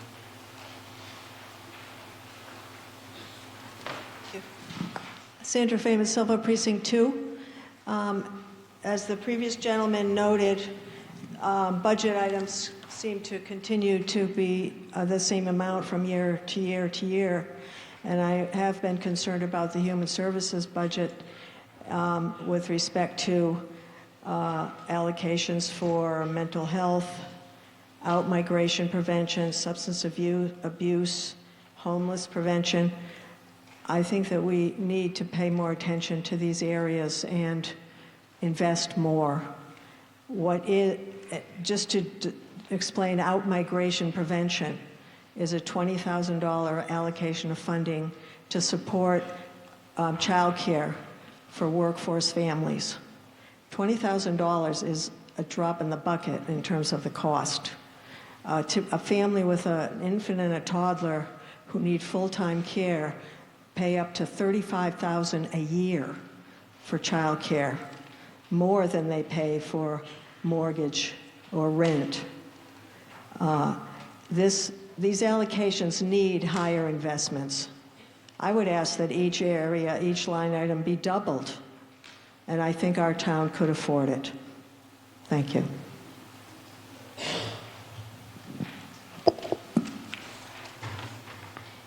Mr. Dyer. Could we go back to Veterans Services, yeah. My name is Ron Dyer, Precinct 8. I'd like you to draw your attention to the Veterans Services budget, which is at the bottom of page 43. I move that we amend this budget in the line 204, which is additional expenses, other expenses, to the tune of $10,000. This is perhaps the only budget item in the entire community budget of $164 million that's been reduced. It's been reduced in line item 207, which is individual benefits which come underneath Chapter 115. This is not for that. This is for additional benefits that and other expenses that could be used for projects, programs, grants as we move forward. Those capabilities might be needed as we go forward in the food bank area that we provide twice a month to individual veterans. In the last 2 years, it has grown six-fold. So we are now offering monthly benefits to some 6 dozen veterans, and it continues to increase incrementally as we move forward over time. So for that reason, even though we've reduced the total veteran services budget by $50,000 from 2024 budget to 2025 budget, this $10,000 could be used for additional capability, not by individuals, as Chapter 115 required, but in general to help provide capability to veterans overall as we move forward. That's my proposal. Okay, so do you want the new line item to read 10,000, or you want to add 10,000 to the existing 5750? Line 204 would read, instead of 5750 would read 15,750. Okay, so add an additional. So it added $10,000. Gotcha. So an additional 10,000 to line item 204. Okay, discussion on the amendment.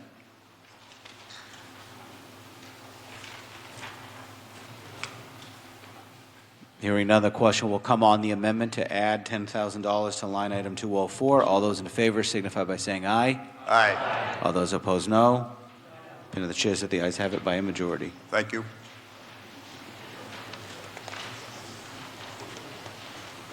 Okay. Falmouth Public Library, Ms. Feynman Silva.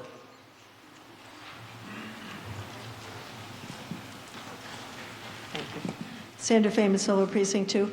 Given the opportunity to propose an amendment, I would like to amend line item 213, 214. Let's do them one at a time, please. Okay. So 213. To increase by 50% of the current amount. So the 20,000 would be increased by 10 to 30,000. Okay, so there's a motion to increase line item 213 by 10,000. Discussion on the amendment. Mr. Antonucci.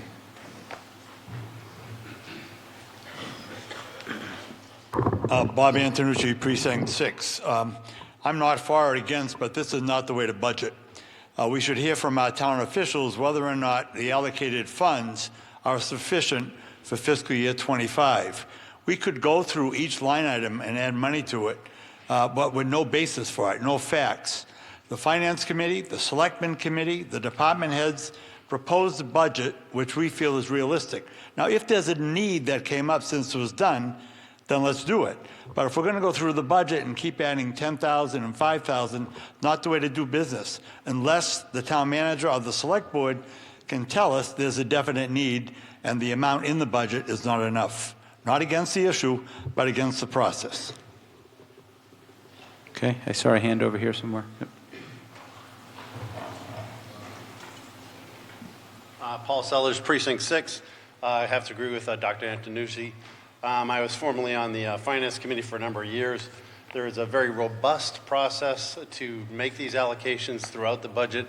There's a extreme amount of work that goes into the effort, and to come here on town meeting floor and kind of just add somewhat arbitrarily figures off the top of our heads, what makes us feel good without any backup isn't the way to run our town or our budget. So I would say we need to vote down this amendment. Thank you. Yep. May I speak to the? In a second. Yep. Thank you, Mr. Moderator. I just Johnson, wanted to point out with respect to the homeless prevention line item, which I understand is not the amendment that we're on right now, but it is in the context of the series of amendments that the speaker has proposed.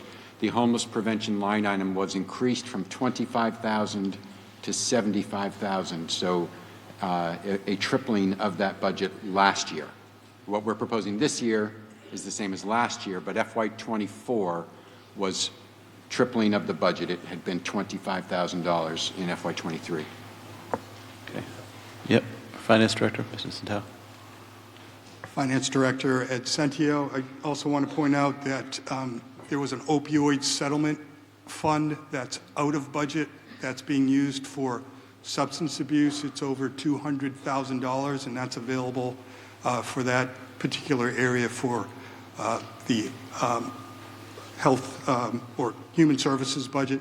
And I don't want to revisit the last budget, but they're also, in the case of, say, the veterans budget, they turned back $84,000 of unspent money, and that's why the budget was reduced. And that was a pattern over the last several years.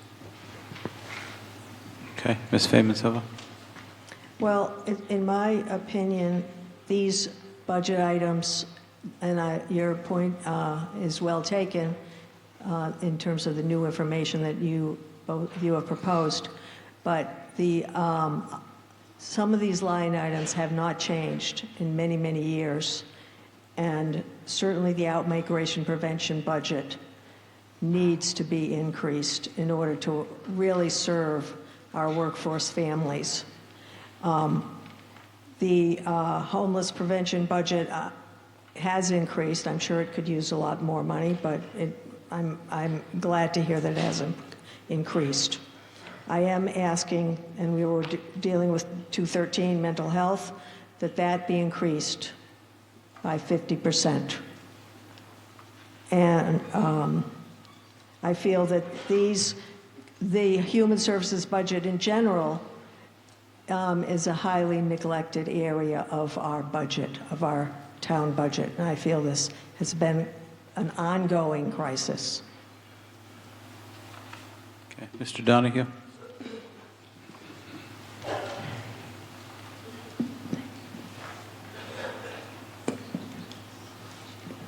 Bob Donahue, Precinct 3.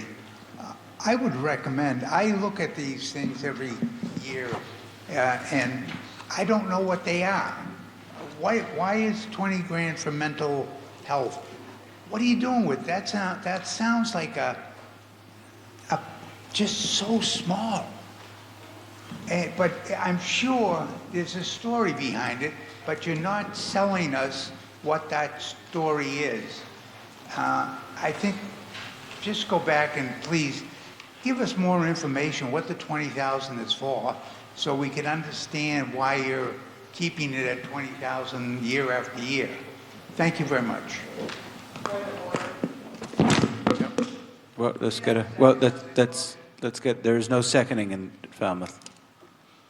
The moderator is the automatic second since 1936. Is that your only point of order? Yes. Okay. Any further discussion on the amendment to increase line item 213 by 10,000? Hearing none, the question will come on the amendment. All those in favor signify by saying aye. Aye. All those opposed, no. It's printed the chairs that the noes have it by a majority. Aye. Any further discussion under human services? Human services. Anything else under human services? I would ask that 214 be increased by 10,000, which is for child care vouchers for workforce families in Falmouth. Number 214, the out-migration prevention line item. The amendment is to increase by $10,000. Further discussion on the amendment? Hearing none. Yeah, Mr. Sellers. Paul Sellers, Precinct 6. Do we know how much money was spent on that line item this past fiscal year? Yeah, we can get that. Thank you. I think we have that here. Yeah, he's good. I can answer that question. So the full amount was spent in FY23. Okay. Mr. Chairman, did you have something as well? If I could just point out, these items that are being brought up, these are contract services. We have contracts with for these services. This is not just Falmouth spending this money. We actually hire people for this under a contract. So all the money would be committed on all these items once the contract is signed. And just a point of information, this item is contracted to the YMCA child care programs in Falmouth. Okay. Any further discussion on the amendment? Question will come on increasing line item 214 by 10,000. All those in favor signify by saying aye. Aye. All those opposed, no. So the opinion of the chairs that the noes have it by a majority. Okay. Falmouth Public Library. Recreation Department. Beach Department. Retirement. Unemployment. Health insurance.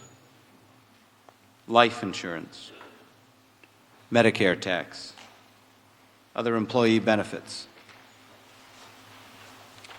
Court judgments. Town insurance. Debt service, long-term excluded debt, long-term unexcluded debt, short-term debt, and then the revenue sources for the operating budget.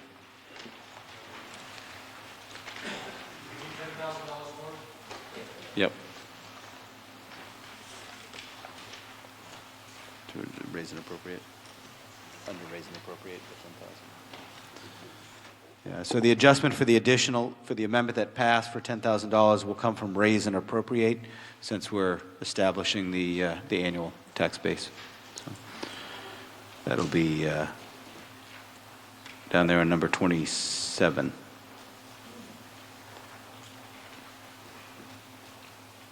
So the total line item increases by the amended $10,000.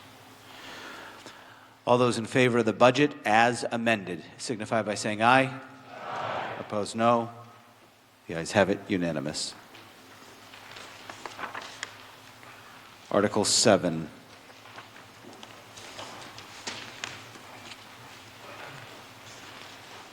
Mr. Chairman, Article 7. Mr. Moderator, I move that the town vote to transfer and appropriate $5,500,000 from free cash for the purpose of this article. Okay, Article 7. This is to transfer $5.5 million from certified free cash to the Capital Improvement Stabilization Fund. Any discussion? Hearing none, the question will come on the main motion. All those in favor signify by saying aye. Aye. All those opposed, no. The ayes have it, unanimous. Article, where's my 11? 5, 7. I got 19. Article 19.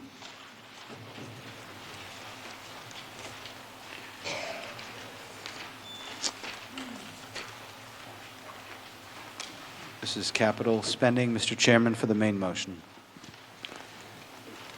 Mr. Moderator, I move Article 19 as recommended.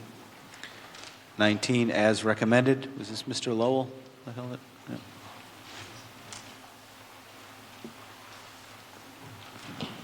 Yeah. Nick Lowell, Precinct 5. So as a continuation on the reserve fund, I would just like to point out that in this article we have line 7, there's $200,000 for building contingency for life safety / urgent repair needs. Now it's a little bit different because we're putting this into an article, but if we had a healthy reserve fund and they found an issue with one of the buildings, they could come to the Finance Committee, they could explain what the issue is, and they could ask for money for those repairs.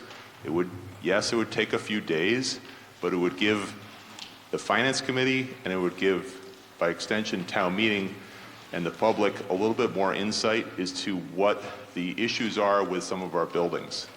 So I just held this article so that I could just make this point that if we had a big reserve fund that was more than $325,000, you could expect to come to the Finance Committee and ask for whatever that urgent repair is. Maybe it's a handrail that is falling off. Maybe it's a staircase well that's not safe. Something like that, the Finance Committee could have covered it. Thanks. Okay, any further discussion on Article 19? Mr. Scherer.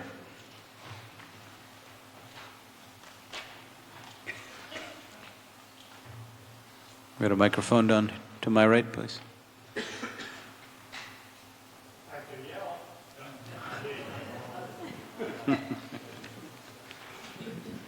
Thank you, Dan Scherer, Precinct 6.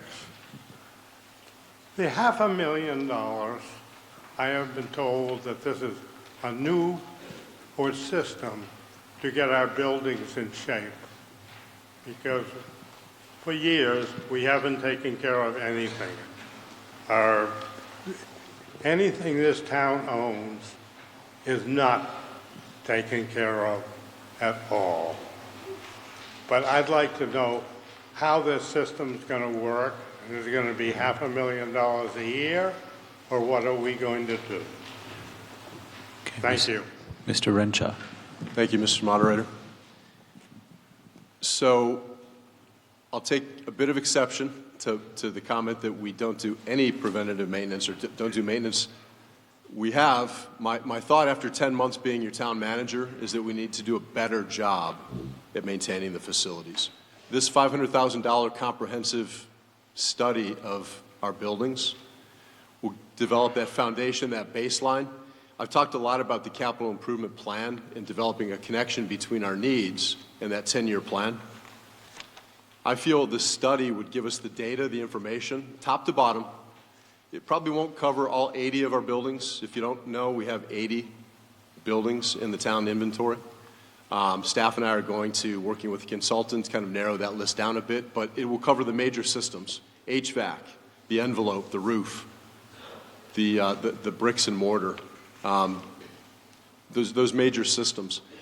What the study will do is give us that information to plug into the capital improvement plan and triage, or prioritize, I should say, prioritize those needs based on, you know, the urgent life safety needs that we have to get done within the next year, and then spread those out over the 10-year capital improvement plan. So I'm really hoping this, and other communities in Massachusetts have done this.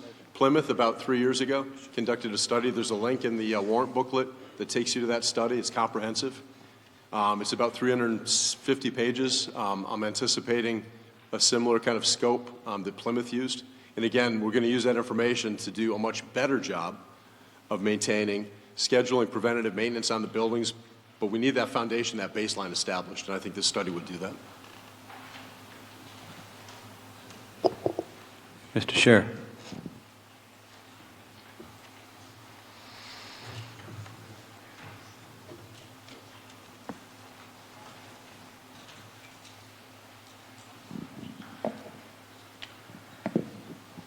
I have sat in this chair, attends your precinct 6 again.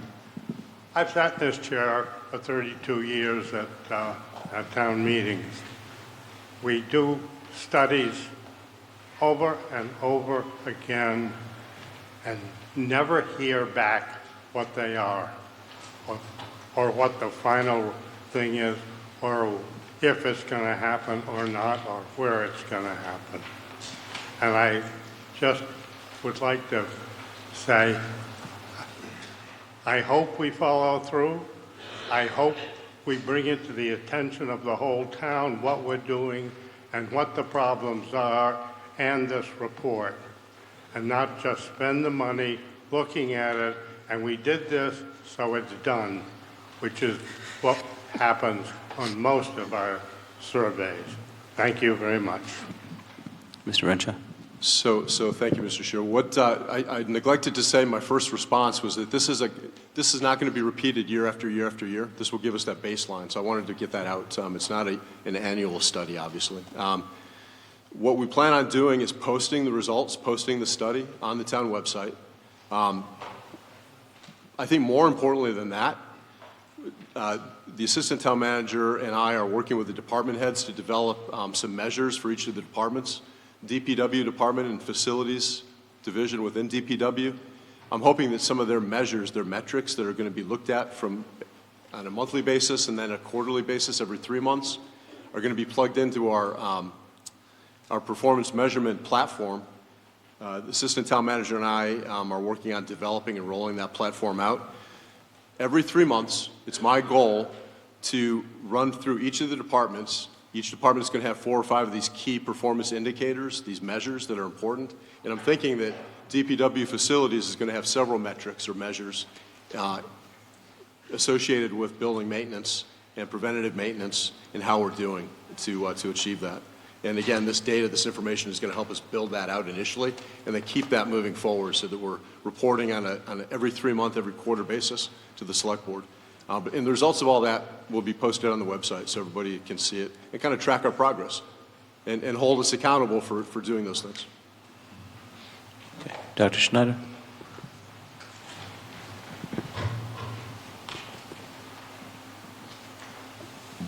Thank you. Mr. Scheer, April 29th, 6 o'clock, Herman Room. Not only did we tell you the study results in 2020, we're going to tell them to you a second time. Thank you. Okay. The main motion on Article 19 as recommended. Oh, we have another question? John Nolan, Precinct 1. I'm just wondering if the scope of the study will include, do we need to keep the buildings that we have? Or should we consolidate? Maybe combine elementary schools, possibly. Maybe move the administration building out to the high school. Not just prevent maintenance on the buildings we have, but look at our overall picture. Thank you. Mr. Renshaw. A great question. That will be discussions when we scope this out, working with the consultants, once we retain that consultant group with the superintendents, working with the school committee. Importantly, this comprehensive study, if I didn't mention this before, will include the school buildings. But the consolidation, that will be something that we'll discuss with the school superintendent. I don't have an answer because we haven't sat down and kind of scoped that work out. The main intent is to develop that baseline as far as the condition, develop a condition rating for each of the buildings, including the school buildings, but that may come down, the consolidation issue may be addressed later. Okay, anything else on Article 19? Yep. Mr. Cullinan.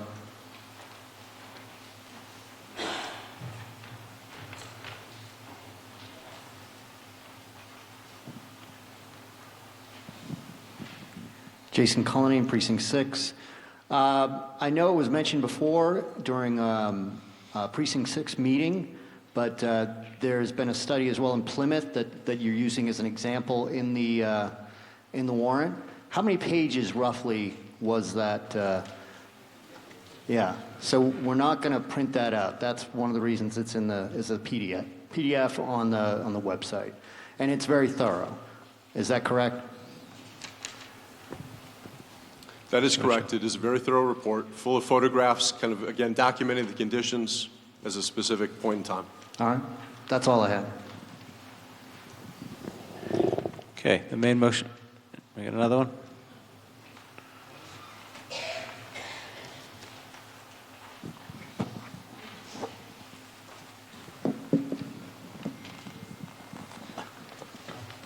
Giles McCaffrey, Precinct 5. I noticed one item in 19 is an additional $40,000 for workload for the zoning board. It does appear of late that they're not managing their workload well in terms of some of their decisions. Where is he? So I'm questioning that amount. Oh, 40,000. I thought he said 19.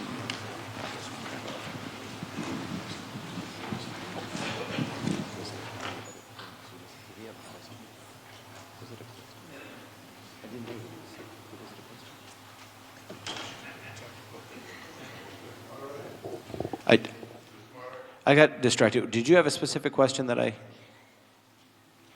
Mr. McCafferty, were you making a comment or did you have a specific question? Okay, what is the 40,000 for?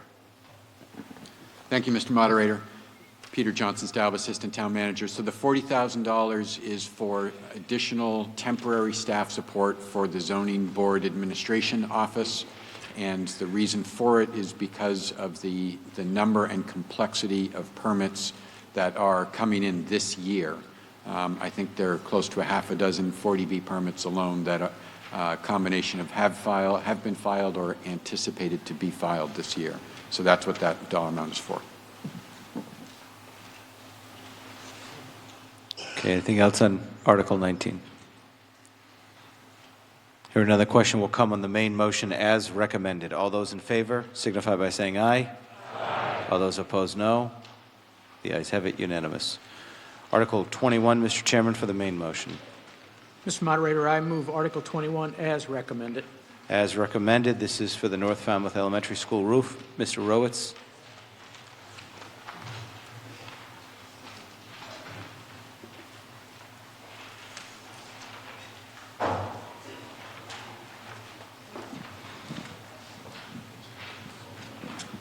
Thank you, Mr. Moderator. Ray Rowitz, Precinct 5. First of all, if the roof is leaking, we got to fix it.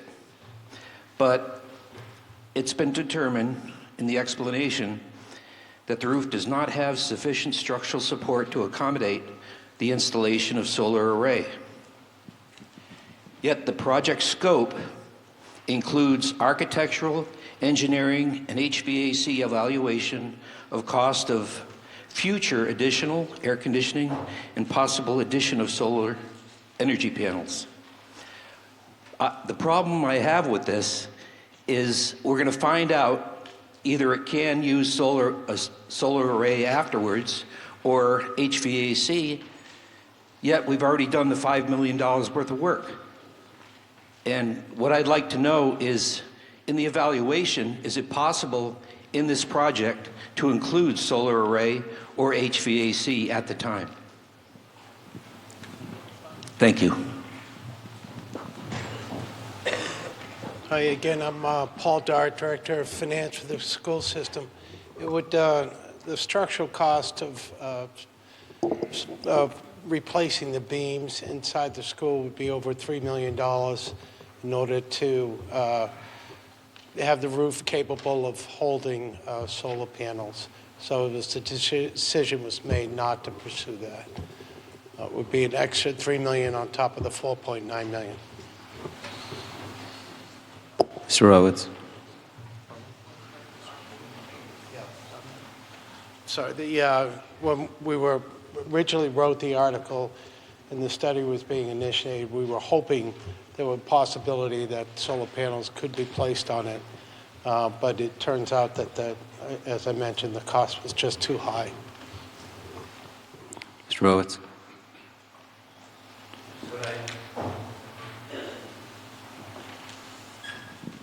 Ray Rowitz, Precinct 5. What I'd like to do is make an amendment to remove the project scope that would include architectural, engineering, and HVAC evaluation for cost of future addition to air conditioning and possible addition of solar array panels, and include costs incidental and related thereto.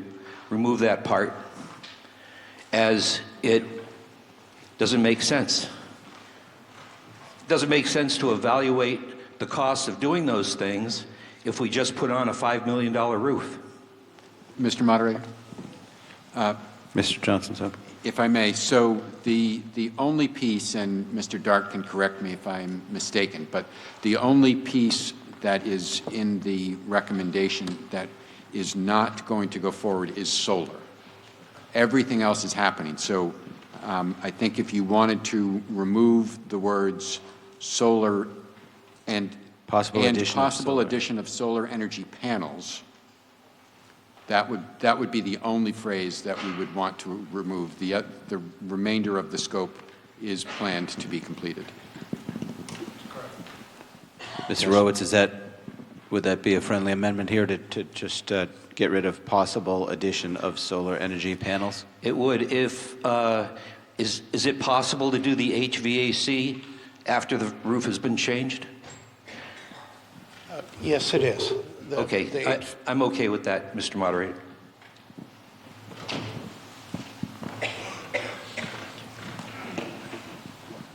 Okay, so the amendment is to remove and possible addition of solar energy panels.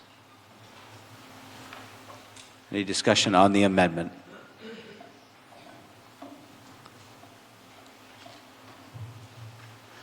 Ms. Carey. Microphone over here for Ms. Carey, please. Hi, Rosemary Carey, Precinct 5.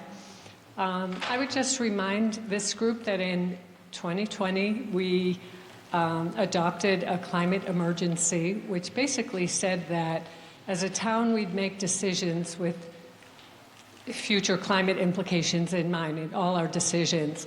And that definitely includes buildings that are capable of generating solar energy. Rooftop solar is, one of the best opportunities that we have. And maybe Mr. Darty can confirm this, but North Falmouth Elementary School is oriented to collect solar very effectively. So I would thank you. That's it. Mr. Dart?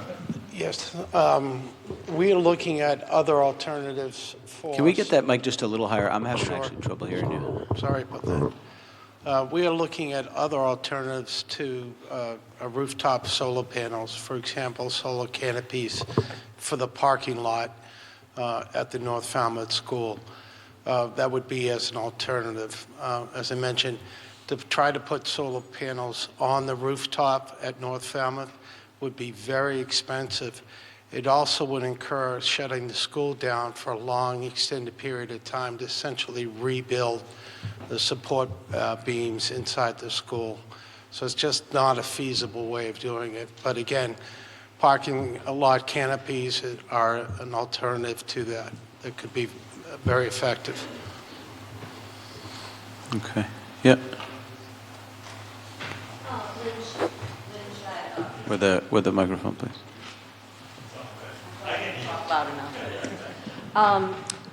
Lynn Shad, Precinct 3. Has any research been done as to whether there's any grant money or funds or anything like that that could go towards putting solar on municipal or in particular school roofs? That could help offset that $3 million number? There is no grant money for this particular project that would help. There might be funds for the canopy project, but not for the solar roof right now. Okay. So the question comes on the amendment to remove the section possible addition of solar energy panels. All those in favor signify by saying aye. All those opposed, no. The ayes have it by a majority. And the question comes back to the original motion as recommended. This authorizes borrowing, so it requires a 2/3. All those in favor of Article 21 as amended signify by saying aye. Aye. All those opposed, no. And the chairs that it's a unanimous vote. Article 22. This was held by Mr. Patrick.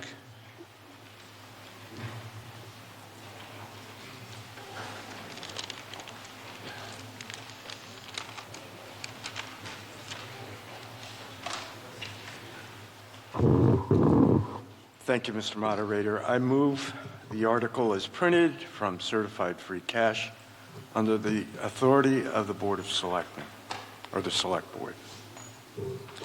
Okay, this is Article 22 to appropriate $1,900,000 to finance a provisional pilot project for urine diversion to be appropriated from certified free cash under the jurisdiction of the Select Board.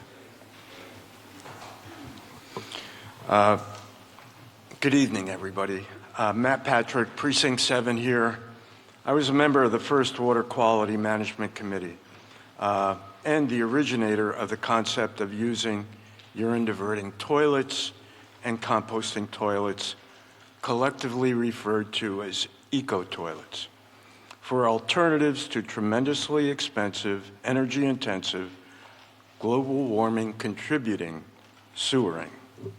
Well, we tried an eco-toilet demonstration project, but the WQMC made it very difficult to get volunteers because the applicants had to change all the toilets in their homes to the new eco-toilets with only a $5,000 subsidy. And you can imagine that's pretty expensive when you start talking about replumbing homes. Understandably, they were hesitant to do this. Only people like me, over the concerns of my wife, were willing to do this. And for those of you wondering, I did not take the $5,000 subsidy. So we ended up with very few participants, only 10, which is not an adequate sample size for a study, considering the problems that can come up with bugs in a new technology. The Green Center's study of 62 participants managed by Mass Tech was a much more thorough and scientifically backed study. It proved beyond a doubt that urine diversion is the most cost-effective and effective way to remove both nitrogen and phosphorus from our groundwater. That's really important, the phosphorus. This time around, we have a completely new factor to consider. We have literally dozens of freshwater ponds surrounded by expensive water view homes and these ponds are becoming open sewers. For people paying a lot of taxes for the privilege of living on a freshwater pond, they might begin to question their tax burden, especially because the town has no plans for sewering these homes. These homeowners have a real self-interest in cleaning up these ponds. And guess what? The best technology for doing this is urine diverting toilets, because in addition to nitrogen, they remove phosphorus, which is the pollutant in fresh water that stimulates the algae growth. The new septic systems that you've heard about, they're very expensive. They're designed to remove nitrogen. They don't remove phosphorus. Understanding the inherent value of this project, MassTech is an eager partner. Does everybody know who MassTech is? George Hoyfelder's outfit. It's operated by the county, and they do septic system testing for, in fact, the whole country. It's a very, very advanced organization, and we're lucky to have them.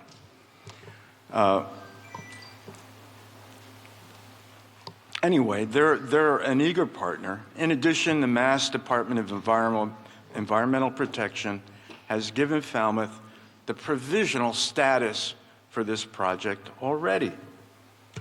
All of the Finance Committee's questions have been answered. The current WQMC voted to endorse Article 22. The Mass Plumbing Board will come through just like they did for the previous eco-toilet projects. We don't need to have all the approvals or participants in place before we vote to go forward, because if we don't get them, the money will not be spent. So let's make this happen as soon as possible. Why should we wait another year? There is no guarantee it will be in the budget next year unless we do this. We all understand the value of subsidizing sewers to clean up our saltwater bays and estuaries. Nobody's arguing against that. Let's not look away as our freshwater ponds turn into stinking open sewers. I apologize for the language. Thank you. I'd like to give the rest of my time to Earl Barnhart and Hilda Menge.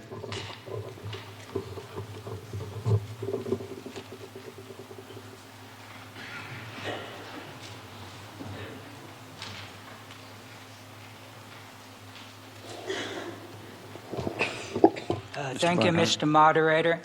Good evening. My name is Earl Barnhart, Precinct 8. I am the lead petitioner of Article 22. A year ago in this room, we suggested that before Falmouth spends hundreds of millions of dollars on taxpayers' money on sewers, to first do a study on a more affordable solution, urine diversion. At the November 2023 town meeting in this room, you passed petition Article 13 with an overwhelming voice vote to actually do a urine diversion pilot project. Now tonight, we submit a petition requesting that you fund the pilot project that you approved last November. On February 7 of this year, the Water Quality Management Committee endorsed Article 22. Mr. Rafferty, chair of the committee, said about the funding petition, "This petition has to include a dollar amount," he said. So the article uses the best estimate the town currently has, which is $1.9 million. However, the final number can change. We have heard that MassTech and the town are negotiating to refine their budget, just as Mr. Rafferty expected would happen. We want the town meeting to commit funds now. Only town meeting members decide when to fund this project, not FinCom, not the town manager, not MassTech. Having funding in place when MassTech's plan is finalized means that MassTech can proceed with the pilot project as soon as possible. We know that MassTech understands the importance of this study and is eager to conduct this project to get the data needed for IA status approval as soon as possible. As Matt stated, there is no financial risk in funding this project now. No money will be spent until the project implementation begins. If MasTec's revised budget is higher than $1.9 million, it can ask the town for additional funds, or can seek additional funds from the county, state, or the EPA. If MasTec's revised budget is lower, or if the project does not happen, the funds will not be spent. Investing $1.9 million, as proposed in Article 22, will cost an average homeowner $18 a year for 5 years. That's the cost of one pizza per year. This is a risk-free investment that could save taxpayers millions of dollars of avoided sewers and IAs. We ask you to fund this article now, not later, not at some indefinite, uncertain future time. Dead and dying ecosystems cannot wait. The residents living near toxic freshwater ponds and dying estuaries are desperate for the town to take action to reduce water pollution. They do not want to see this initiative delayed and postponed. People across the Cape, people across the state, people across the nation, and people around the world are watching Falmouth tonight to see what you do here tonight. They and we ask and hope that you approve Article 22. Thank you for your attention. Okay. Discussion on Article 22. Mr. Chairman? Mr. Moderator, I'd like to amend the motion to change the language for the funding source and the jurisdiction that this will be carried out under.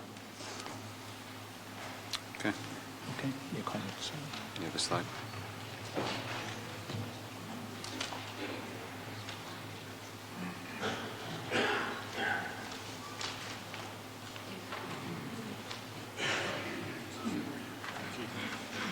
Oh, I can just read it. So we are proposing to change the funding source as rather than free cash, which we have limited free cash where needed for other projects, to a borrowing the $1.9 million.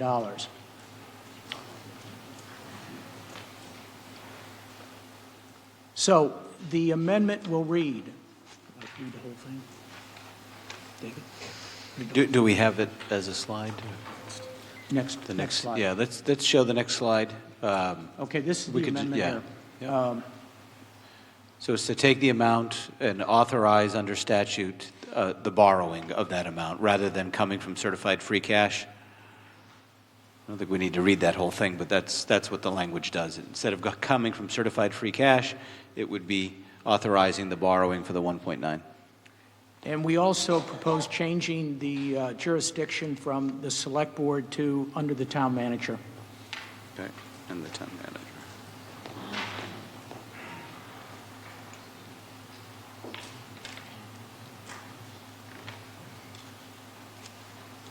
Okay, you going to do a presentation? Or? By the way.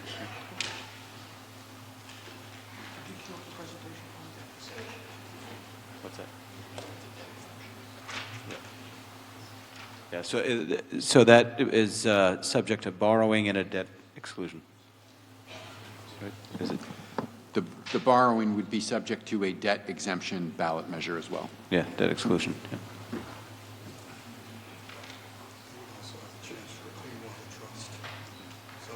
Well, that's part of this presentation, isn't it? So, no.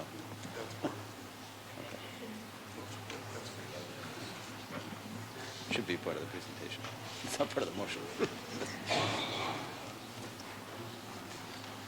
Shakina, go ahead with the next one. Presentation. What's the problem? I don't know. End of presentation. Don, I believe it's the presentation Yeah, can we go slide. back to the beginning of the presentation? I believe the title of the slide deck is Keith Schwegel. He's got that. The last one.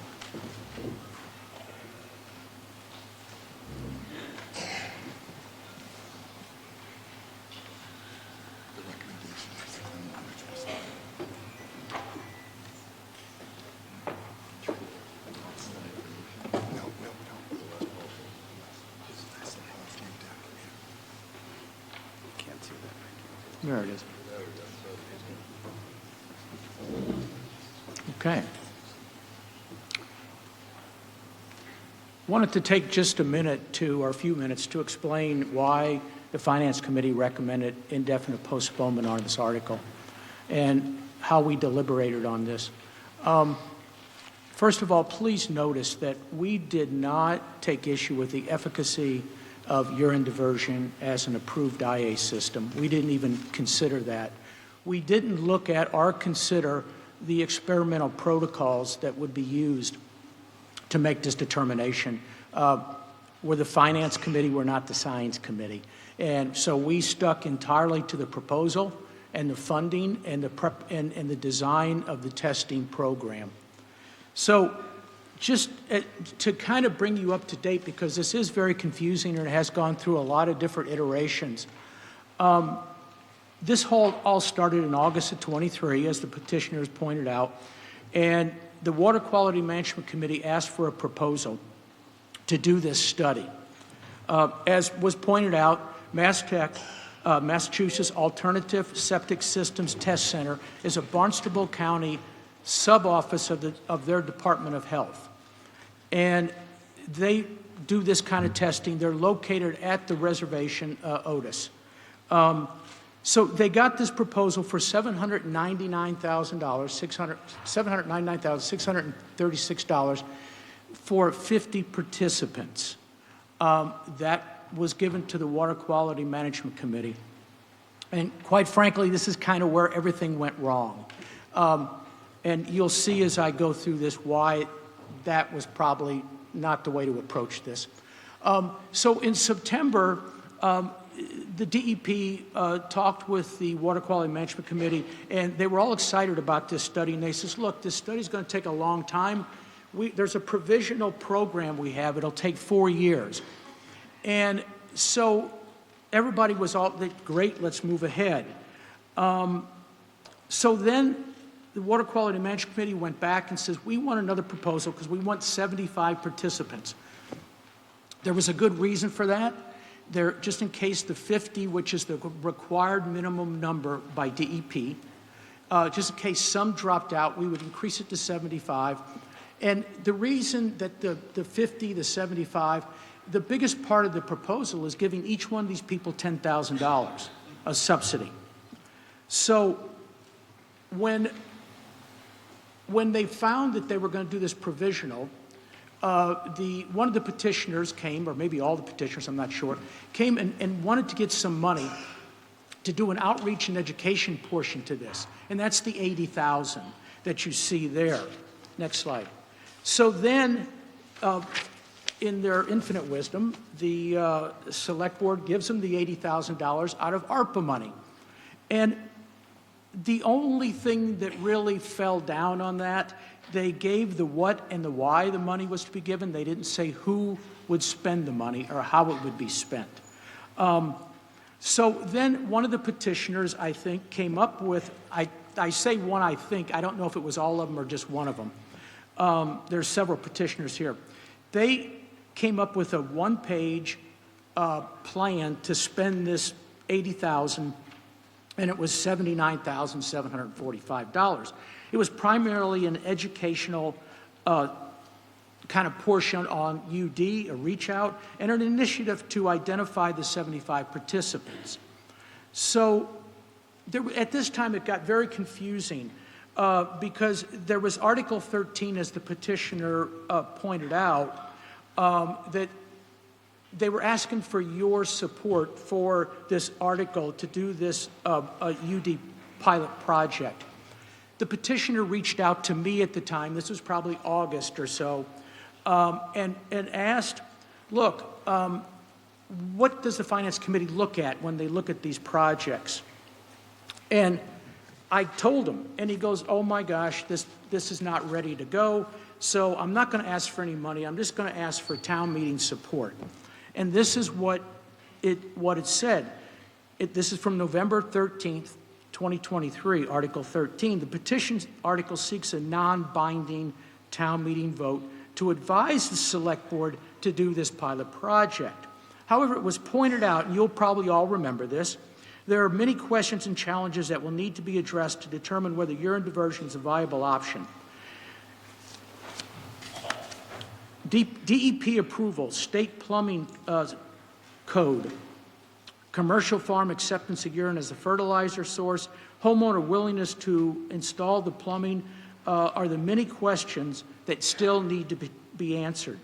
The town also needs to seek a cost of this pilot project from the county, the region, and maybe the state through grants. So you all voted this unanimously, as the petitioner pointed out. That's true. I take you to February 2024. We get this proposal for $1.9 million. So the thing that was, I think, what we found initially, those things I read to you under that article were never addressed. Nothing happened. Everything just stopped. If you remember, I said earlier about the Water Quality Management Committee getting that proposal, that's where it stopped, basically. No one was doing any work on this. The petitioner thought the committee was doing the work. The committee has no authority to do any of this work. The town, if you notice, was never a party to any of this discussion. So everything just stopped. Nothing was done. There was none of the state plumbing approval was obtained for these UD devices to be installed. There was no idea where this urine was going to go after collected. There was no discussion at all about other participation in the county or getting grants. So in March 2024, there was an NPR radio show, and MassTech was speaking, and they talked about this program, and they talked about the things that we found wrong in the Finance Committee. They admitted that these were all things that needed to be fixed, and I'm going to go into those things here shortly. You will notice that this program kind of accelerated from $800,000 to $1.9 million. And the main start of that $800,000 was the 50 people, and then it jumped to 75 people. Now, that was only 25 additional people, but the cost of the project jumped 138%. And it jumped not just in the $10,000 subsidies, it jumped in every line item that MassTech was proposing. And just to give you an idea of this is the MassTech proposal. It's four and a half pages. This is the cost, how they laid it out. Every line item, and I'm going to give you a few of these, the cost went up. Next slide. In all of this, there's a general consensus. MassTech submitted this proposal. They admit that this was a discussion draft only. It was never meant to be tucked under an article and funded. They said that this is something that they had hoped the town would engage them in and start the discussion. It never happened because the Water Quality Management Committee didn't have that authority, quite frankly. And the town was not involved in the discussion at all. So everybody agrees that, maybe not these particular petitioners, but incomplete and undeveloped proposal. It was an inadequate current conceptual design. There was no discussion with any regional county. There's 15 towns in our county. No one was ever contacted, despite the fact we've been told that others have shown interest in this. So everybody, there's a petitioner that will speak later, that they all agree that it should probably be postponed at least till November 2024 so that all these things could be worked out. These are a list of, just a general list of things the Finance Committee found, the deficiencies or shortcomings in this proposal. And the big one, and it's not that these things had to be all finished, it's that none of this was addressed in the proposal. So we don't know how this was going to happen. And the biggest one here of all of them is that this provisional program, I went to the DEP website. There's a 4-page application that you fill out for a provisional program. No one has filled that out. So we don't even have DEP approval that we know of. And the DEP was never shared. The testing protocol was never shared with them. And they've never gotten back and said, yes, if you conduct this program in this manner, we will rule on it one way or another. Never been done. Am I running over time? Yeah, we're just hit 10. 5 more minutes? Ask the... Oh. Yep. I'd like to have 5 more minutes if I may. Okay. No? Request for an additional 5 minutes. Don't want to hear any more? All those in favor signify by saying aye. Aye. All those opposed, no. That's the opinion of the chairs that the ayes have it by 2/3. Okay. So as we went through it, we found, as I said before, there were a number of unsupported costs, shortcomings, no urine disposal plan. There was some discussion that the urine would be taken to outside the state to Vermont, trucked there, turned into fertilizer, and if not there, it would be taken to our wastewater treatment plant and dumped in there. I don't think the wastewater superintendent was excited about that, putting that urine there. That it tens of thousands of gallons of urine. This isn't a little bit that they collect from these 75 households over a 4-year period. And you know everything we went through with Buzzards Bay and everybody else objecting to the SOAR project and the additional disposal of wastewater there. There was no real plan for how this urine would be stored by the households. There was talk of 55-gallon barrels being in their yard. There was plans of tanks in the basement or in-ground tanks. I don't know of the permitting that was required for that through the town to be able to put tanks in the basement of urine or in the ground. Next, okay, we can move to this slide. This is good enough. So that one-page item that I showed you here on their proposal, we are paying $332,000 for the use of Barnstable County staff. And we questioned that.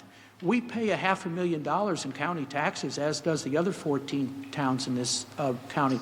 And they already get their salaries. So we didn't understand why we were paying for that. They also asked for a project consultant for $90,000. It didn't identify exactly what they were going to be doing. There was talk we were going to lease a truck from the county for $30,000. And then on top of that, we were paying 65 cents a mile to use that leased truck. And that just seemed redundant to us or unnecessary. That's a county cost that could probably be picked up. We were going to build a facility, and we were going to, I think, buy 3 to 5 275-gallon storage tanks on Mass Tech property. Well, that's a permanent structure. We didn't know if that was going to be permanently staying there or if they were going to reimburse us after the program was over. The homeowner subsidies for $10,000. There was no documentation of how this was determined. There was no contract or agreements designed as to what happens if the person drops out of the program. What if they get this subsidy and they say, sorry, I decided not to do it? Do they pay it back? There was no agreement or understanding of how this would work. There was also no understanding at this point whether one bathroom toilet had to be changed out or all your toilets had to be transferred over to a UD device. That is massive. If you have 4 toilets, that's replumbing and everything else. This $10,000 would not cover that. So then we get into the reporting. There was a number of issues with that, and I'm not going to go into all of these. The biggest one here is that we found that there was reporting to document finance costs associated with implementation, operation, maintenance, and management. There was no line item for that. There was no discussion in the proposal how that would be done and what the product would be. There was a statement made in this proposal that said, this is Mass Tech's phase 1. I talked to a petitioner. He says, I don't know what they're talking about. Because I said, well, how many more phases are there? He goes, I don't know what they're talking about. And this is the petitioner. The petitioner told me the phase 1 was that $79,000 program that they presented. So that seemed to be kind of unclear. Then we started noticing there was duplication between that 80,000 proposal and this proposal, because the Mass Tech proposal includes an educational component. There was the liability to the town. We didn't quite understand what would happen if these UD devices malfunction and they did damage to a person's a house. Is the town liable for that? We were told by a petitioner it's just like the grinder pumps that we did for wastewater. Well, we pay for those now. We maintain those. So it might be in perpetuity, these UD devices, we're responsible for it, we the town. There was no discussion about if the urine is spilled, there's accidents with that, who is liable for that? We were also told that participants were not restricted to Falmouth residents. There was no discussion whether these non-Falmouth residents got the $10,000 subsidy or not. Right now, the town... We're at 5. Am I done? Yep, we're okay. at 5. So, that's it? That's it. So we have an amendment to make the 1.9 borrowed subject to a debt exclusion. So the discussion now, I want you to listen to me, the discussion now will be on the amendment. And once we get through that and we take a vote, then we'll go back to the main motion of the whole project, okay? So discussion on the amendment. Do you want to address the amendment? Yeah, we don't have the amendment. It's to borrow this money rather than take it from free cash and have the town manager be in charge of it rather than the select board.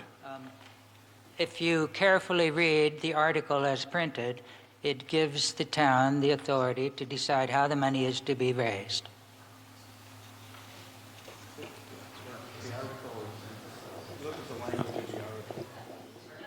So the question is on the amendment. Yeah, Ms. Lowell?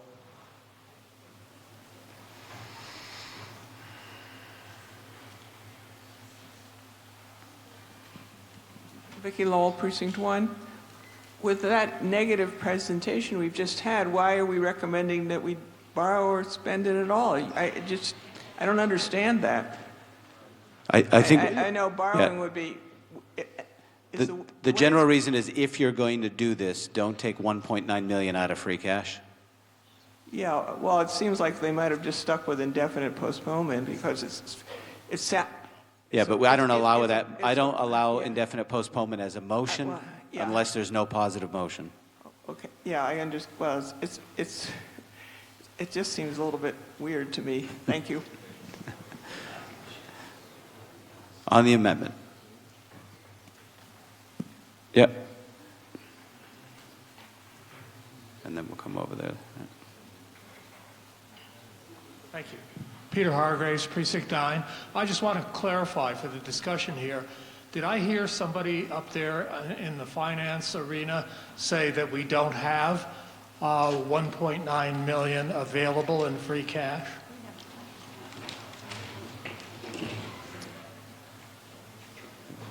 I don't think that was a statement. However, we have allocated what we want to do with the free cash that we have. We understand how we want to use it. Part of that was funding of the articles that we already had, and we need to carry forward free cash into the next fiscal year to ensure we have enough for our capital plan in November. Well, thanks. I think that's a really important part of this discussion. Thank you for the question. Okay, Ms. McConnell.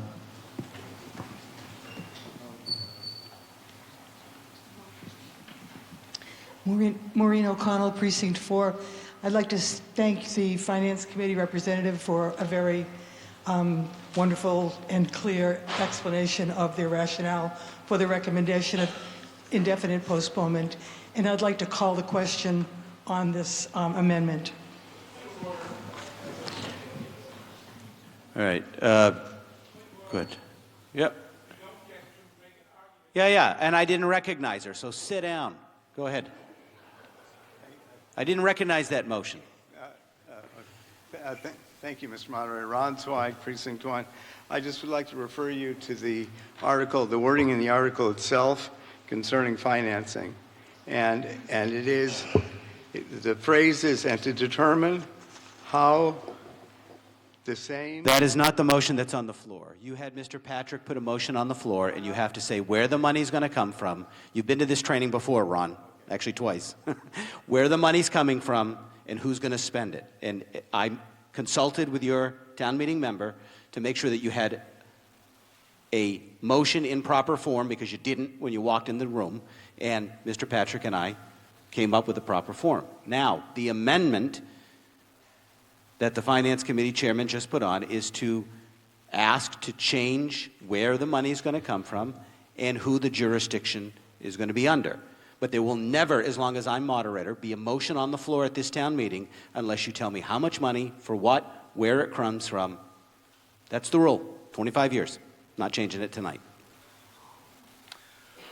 I don't have any objection to the motion. Question, is this turn it into a 2.5 override? Is that what you're doing? Yes. It is a debt exclusion. It would be a debt exclusion. So it turns it into a 2.5 override with a... Well, so there's three types of overrides, right? It's not a general override. It would be a debt exclusion for the term of the debt. Right. Yeah. So there's three. There's capital, debt, and override. It's not a general override. So will it require a ballot vote to exempt it from Proposition 2.5? Yep. So if I understand it correctly, the numbers that we got from the finance director is still correct, that it's about $18 on average for 5 years per taxpayer. I gave a range to you. Yeah, $5 to $32. I gave a range. Yes. So there was a range of tax impact. You picked the low range, there's a higher range, and there's also the potential that this might not be considered tax exempt, so it could go higher. So there was a range that I provided in terms of the impact to the taxpayer. Yeah, it's $5 to $32 that I was given by you. That's all I know, so. Okay. So discussion on the amendment to change the funding source and jurisdiction. Mr. Patamis? Now you got to use the microphone because we're on television and they can't hear you down here. Jerry Patamas, Precinct 2. Move the question. All right. So we have a motion to close discussion on the amendment. All those in favor signify by saying aye. Aye. All those opposed, no. The ayes have it by a 2/3, and discussion is closed on the amendment.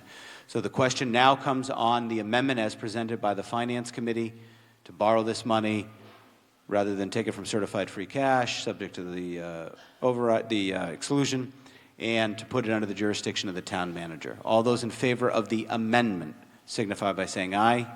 Aye. All those opposed, no. No. Let's cue up a slide.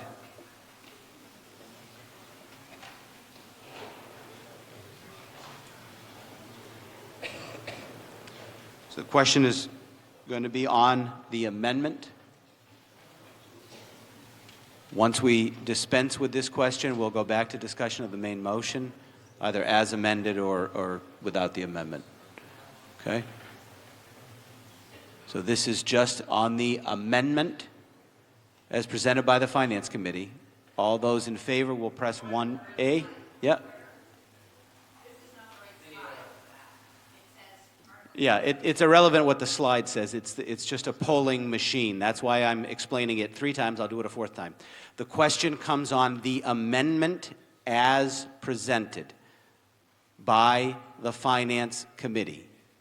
Those in favor of the amendment will press 1A. Those opposed will press 2B.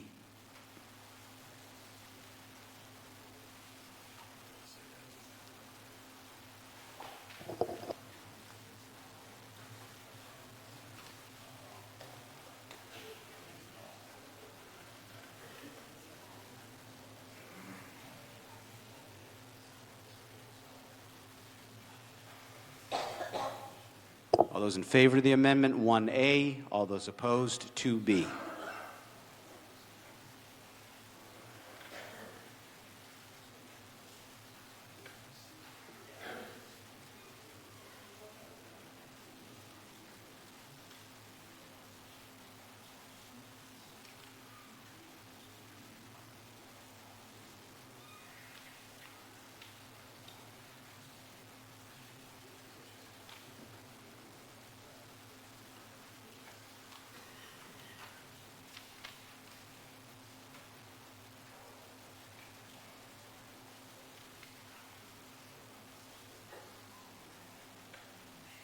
By a counter vote of 117 in favor and 54 opposed, the amendment passes. Discussion is now on the main motion as amended.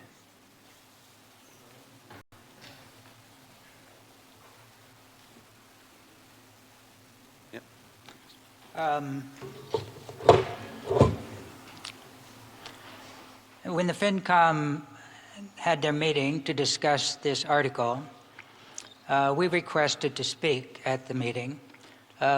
We were not allowed to speak.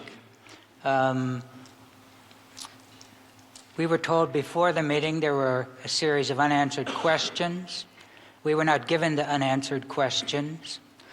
We eventually got the unanswered questions and gave answers, which we provided to the FinCom committee. We provided them to all town meeting members by emails, and we answered all of what he considers unanswered questions. An example is, he says he doesn't know where the urine is going to go. It turns out that there is a company called Wasted Company that has provided to the Maztec people a letter saying they have all the requirements, licenses, permits to collect, transport urine in 2 different states, transport it out of the state to Vermont, where there's an institute that will take it and give it to farmers.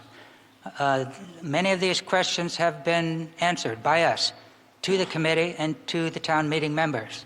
So I think that that's one of the objections that the committee has, which has not got a lot of merit.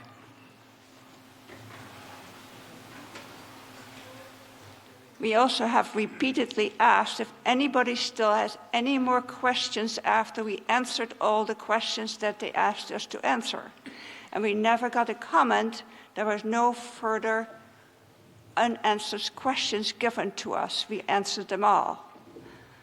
There's another consideration that a lot of these permits that they say is holding up this project, they are not needed before funding. That is part of the project, just like we did 10 years ago. We had 0 questions beforehand. All those questions that came, like what kind of permits we needed, came after the funding. And that's when Mass Plumbing Board gave us the permission to use the toilets that we wanted to have the option of people to use. That was the same as the Mass DEP. So actually they were not involved in that one, but all the permits that we needed, including the agreements between the town and the homeowner, that's all taken care of. There are agreements that you have to sign that if you put this toilet in, it's your responsibility to take care of it. If you do not want it later, your responsibility to pay for it. All that is already in place. Those documents have existed for 10 years. We have to adopt them to this one. But that is not an issue. It's the same as the truck. We don't need to ask, you don't ask, is the truck that's carrying sludge insured? Of course, every trucker that has a permit is insured. We don't have to answer that any further because all that is already in place. So we answered everything. We have multiple times asked all town meeting members and the finance committee, are there any more? And we never heard another question. So we assume that all the questions have been answered. We can go through all the answers, it would be too long. We sent them all to you, but we have them all. So if you have still any more questions, please ask us because we tried our very best to answer them. This is a town's project. We are only here to give you the opportunity to fund for it. It's not our project. So we just try to help you out to make the right decision by giving you all the answers that possible. Mr. Comart, back. Ms. Lowell, I got you on the list.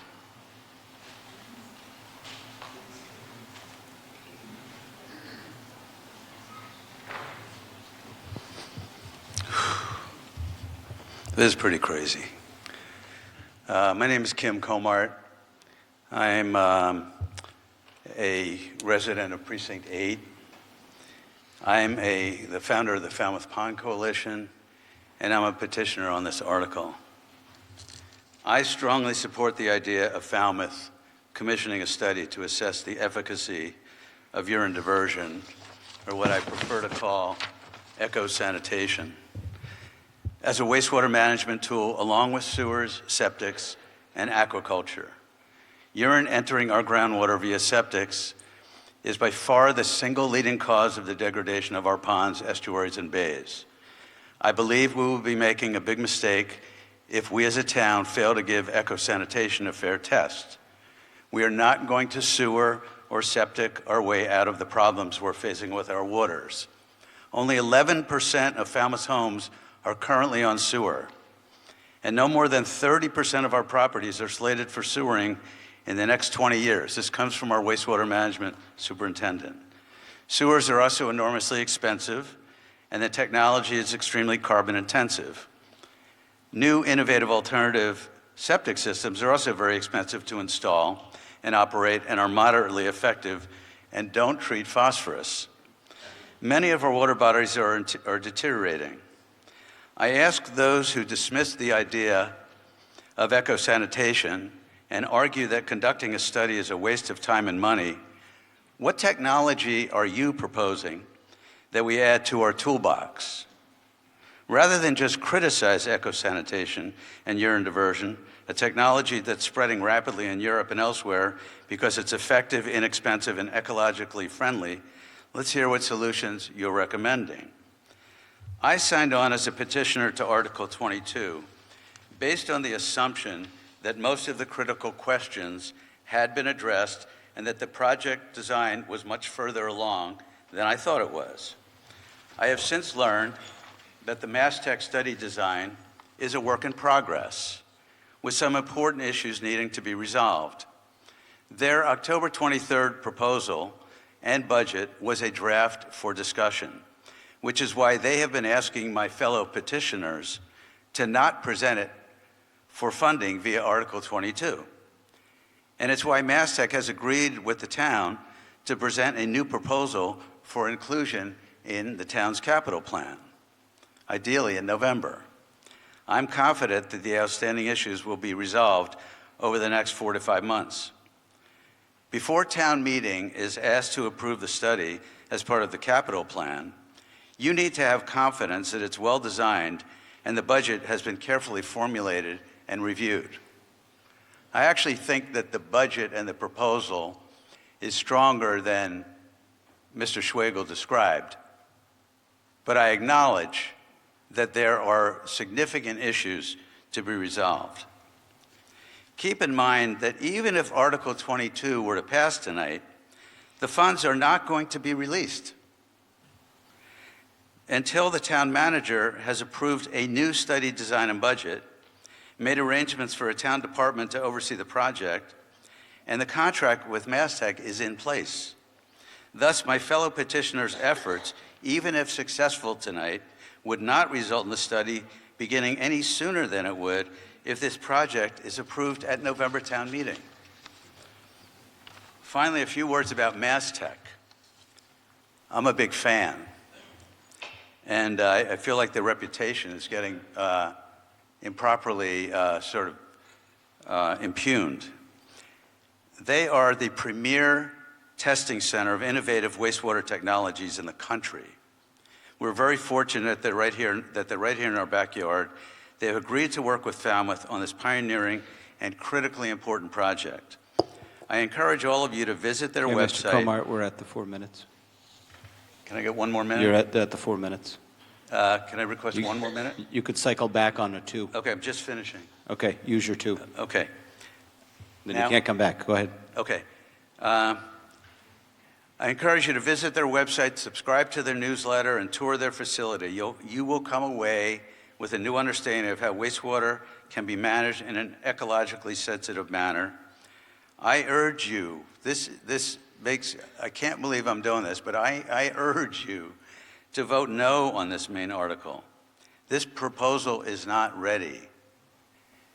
I hope to see you in November for a discussion about the project as part of the capital plan, and I thank you for your time. Okay, Mr. Brown. Hi, Doug Brown, Select Board. Just want to point out that the letter from Wasted doesn't actually say that they're going to take the urine. It says they'll transport it. And that said, we understand that there may be near-term needs for standard disposal practices or alternatives. Upon collection, Wasted BPC has the capacity to transport diverted urine to an approved wastewater treatment facility for safe disposal. It's our understanding that this waste will not be accepted by the Falmouth wastewater treatment facility, in which case we're prepared to haul material to an alternative partner facility for the duration of the project. But they don't say we have a place to take it. Nobody really has a place to take it. I want to say I'm very supportive of this, and I have been, and I continue to be, and I think the town is supportive of it. I think the wastewater, the Water Quality Management Committee has been supportive. I know you feel the urgency to get this done, but I feel like we really could just take a few minutes, think this through, make sure we've got it all figured out, because right now it's really not, and give the folks at MassTech a little more time to refine their proposal and come back with a complete project that we can all support. Thank you. Ms. Lowell?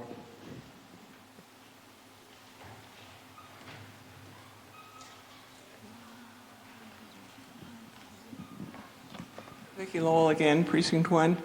I just want to, from reading our local newspaper, it seems like the town administration is supportive of trying to make this work. I just like to make sure that if we vote this down tonight, that you really are committed to trying to find positive answers to these and not to go from nitpick every little thing. I think we have the town manager, the assistant, the selectmen, the water quality, and I sort of I think that they want to make it work, but I just would like to see a real enthusiastic commitment to making this a study that we can all support, and because you've designed it and you think and you'll convince us that you're behind it and that this will work, and it will be really worthwhile for the town to find out if urine diversion will work. Thank you. Okay, Mr. Smolowitz?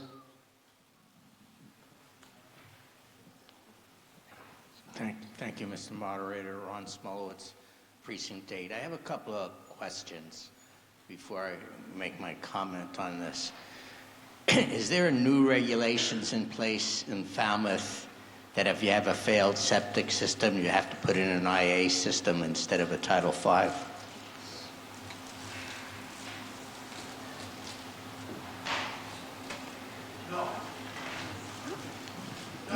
No. So there's no requirement for IA systems to replace Title V if the Title V is I'm just trying to figure out the urgency. And then the next deadline we have is the 5-year deadline, that we have to have a plan in place to deal with the excess nitrogen and phosphorus. I mean, I'm just trying to figure out. The town is pursuing watershed plans at this time so that there wasn't an immediate DEP regulatory trigger for IAs. So we're in the process of getting to that phase of getting the watershed plans in place so that the IAs aren't required under the regulation. Okay, so there's no doubt that urine diversion is going to be necessary. There's no doubt, and it's probably going to be the most economical option. It still leaves people to have other options. So I have sort of the same concerns that Ms. Lowell had, is that if this town votes this, if this town meeting votes this down, we have no assurance that we're going to be moving forward on this. If this town meeting votes this up, it's still, all the questions would end up having to be addressed. The budget would have to be prepared. The town manager would be involved in the entire process. I mean, it puts it on a table. So to me, I'm gonna, even it's as unprepared as it might be, at this point, it's the voting this up will make sure that it moves forward. Voting it down, it will not move forward, and in the long run, we might end up having no reasonable options when the state finally comes and makes us do something. So anyway, thank you. Okay. Ms. Lichtenstein? I'll put you on the list. Leslie Lichtenstein, Precinct 8. All I have to say is, folks, if you're going to vote for this in November, why not vote for it now? Do we want to listen to all of this again? We've been through it. We know we want it. We know we need it. The town manager isn't going to do anything that he wouldn't do in November. Let's just vote it and not spend another hour on it in November. Okay, Mr. Patrick. I'll be brief. I know I've been a town meeting member a long time, and we always get these emails, and I know I'm not great at reading them. I'm sure you read some and you don't read others. The answers are here to the FinCom's questions. They went into great detail to put them together, okay? I'm not going to go through them one by one because it would take another hour. We don't need to do that. I will say, though, that this discussion is good. All discussion about this subject and how we're going to deal with the problems that we have is good. It's good for the town that we're talking about it now, and now maybe some of you will go back and read the answers to the FinCom's questions. Thank you, Mr. Okay, Mr. Cook. Peter Cook, Precinct 6. I have to say I am glad to hear Mr. Coward and Mr. Brown's comments on this. I myself live in a neighborhood next to a pond, and I'm the unofficial caretaker of that pond, making sure things are cleaned up and making sure things are good nearby. And I care deeply about having nitrogen from our environment. However, I don't like being told to vote for something that's 1.9 million based on emotion. Yes, I did get your emails. Yes, I did read the answers. But not all the answers were clear. And you're asking us to spend a lot of money based on emotion when we can take our time and spend time. And November is not a deadline that we have to worry about. I trust the select board, I trust the town manager that they care about this deeply and that they will come back at November town meeting. But I have another question for you, one question for the petitioners, and I'd love to hear an answer for this. Have you done any research when it comes to the resale value for a homeowner who installs such a system in their house, and how does it affect resale value of the real estate market? Like I put it in my house, I go sell it in the future, what happens? Mr. Patrick? Or Ms. Mengen? Nobody's done a study. This, unless you maybe in Europe they have. I have some answers. You have an answer? Well, I don't have one that's written down in all the numbers, but the people that have spent their lives installing them told us that it has never been an issue. We have several neighbors. We have actually 5 neighbors with eco-toilets. And when they sold their house, there was no problem. In fact, what we expect is going to happen soon, within the next few years, that it will be an asset, because that pond that they live on is no longer polluted, because they took care of it. And if it hasn't been done by all the neighbors, they are the good example to get started on this so we can get our ponds in good health. So I expect that very soon it will be an asset instead of a liability. But from the people that have done installations for their whole lives in New England, have told us that it has never been an issue. We know multi-million homes who have eco-toilets. They were not concerned that if they sold their house, they would not be able to sell it for the same value. So I would say that is probably the least of our problems. Also, in many cases, you don't have to do very much. This is not a complicated technology. You take it, if you don't like it anymore, you take it out, which 2 people in the past eco-toilet program had done.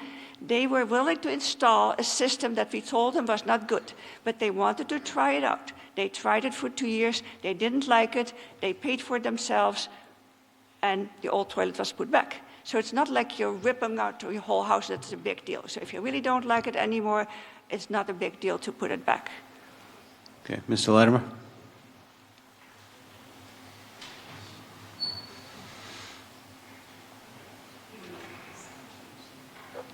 Thank you.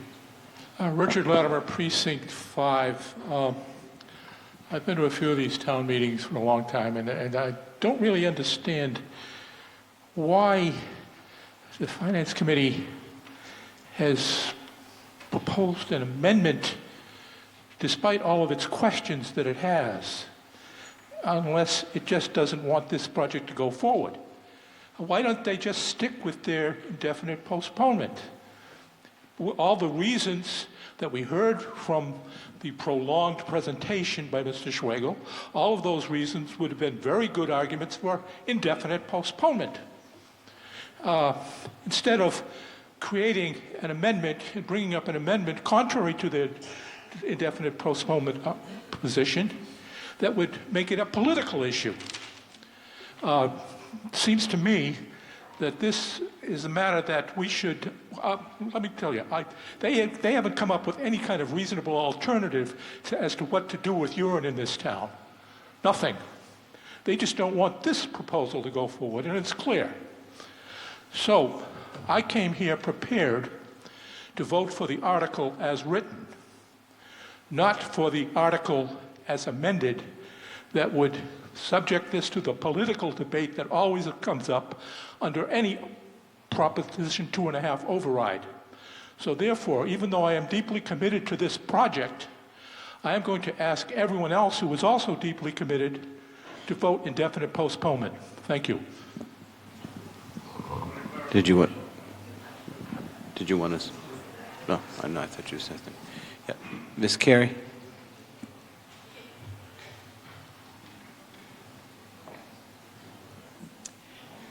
Rosemary Carey, Precinct 5. I support this proposal.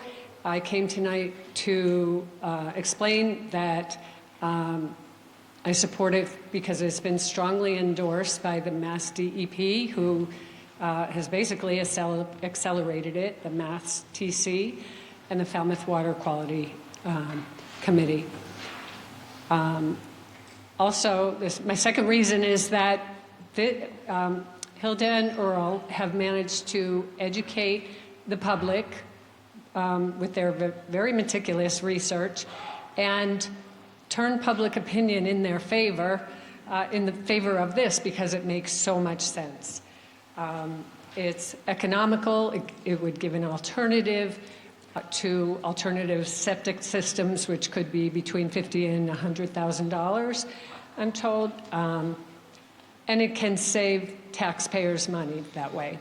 $1.9 million is a whole lot of money, but it's over 4 years, and water quality is the most important resource that we have in Falmouth.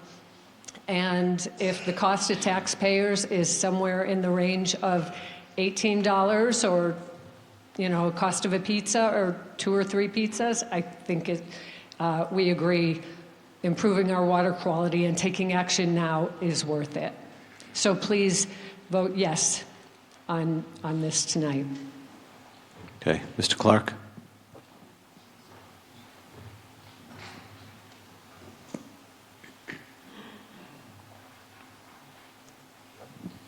I'm Peter Clark, Precinct 1. I am completely convinced that urine diversion is something that needs to be done. I am also convinced that there are many answers to the questions that have been raised. My problem is that there's been a difficulty in communicating, evidently, to get a finished proposal. I will be immensely frustrated if we don't have a completed proposal back here in November. Now, there's been a lot of conspiracy notions about Mr. Schwegel not liking the plan. I think he started out by saying he's not here to attack the plan, and I don't think we ought to attack him for raising some issues. But I do think that we have to have a well-developed proposal that everybody is in line with, so that the answers that I'm convinced there are good answers.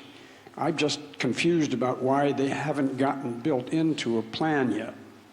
So I'm a person who is committed to this idea, and I'm sorry that it hasn't gelled in time for this town meeting, and I would stand in favor of postponing, voting indefinite postponement at this meeting. But I'll tell you, if it isn't back here in a finished form in November, I'll be a very angry town meeting member.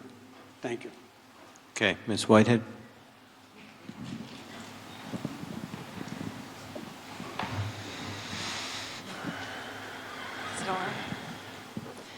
Lynn Whitehead, Precinct 1.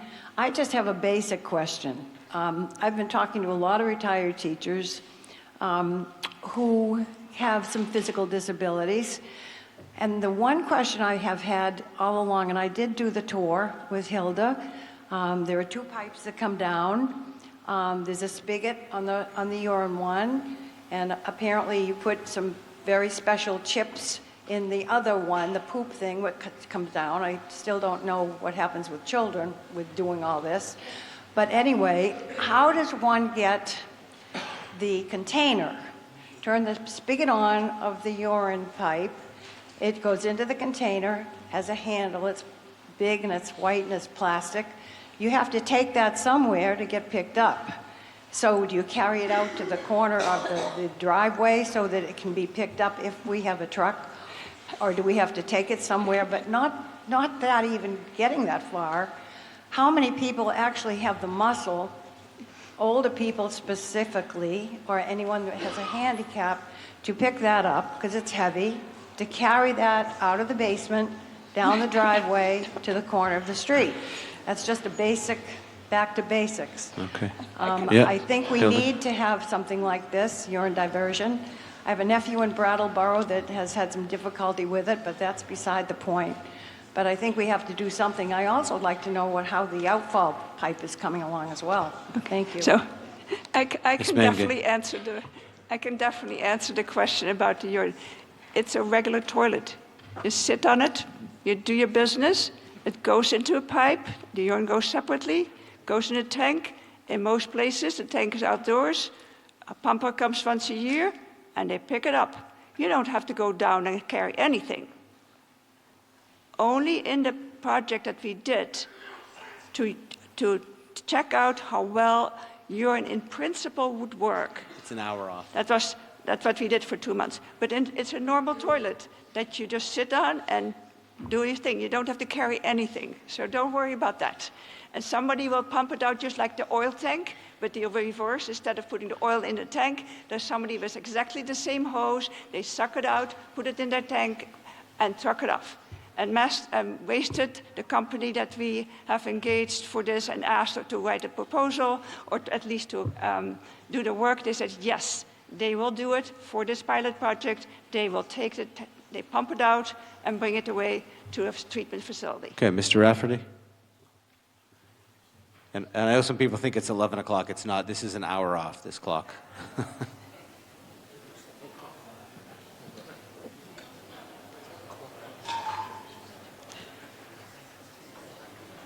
Oh, yeah, it's only 5:15 if you look behind you.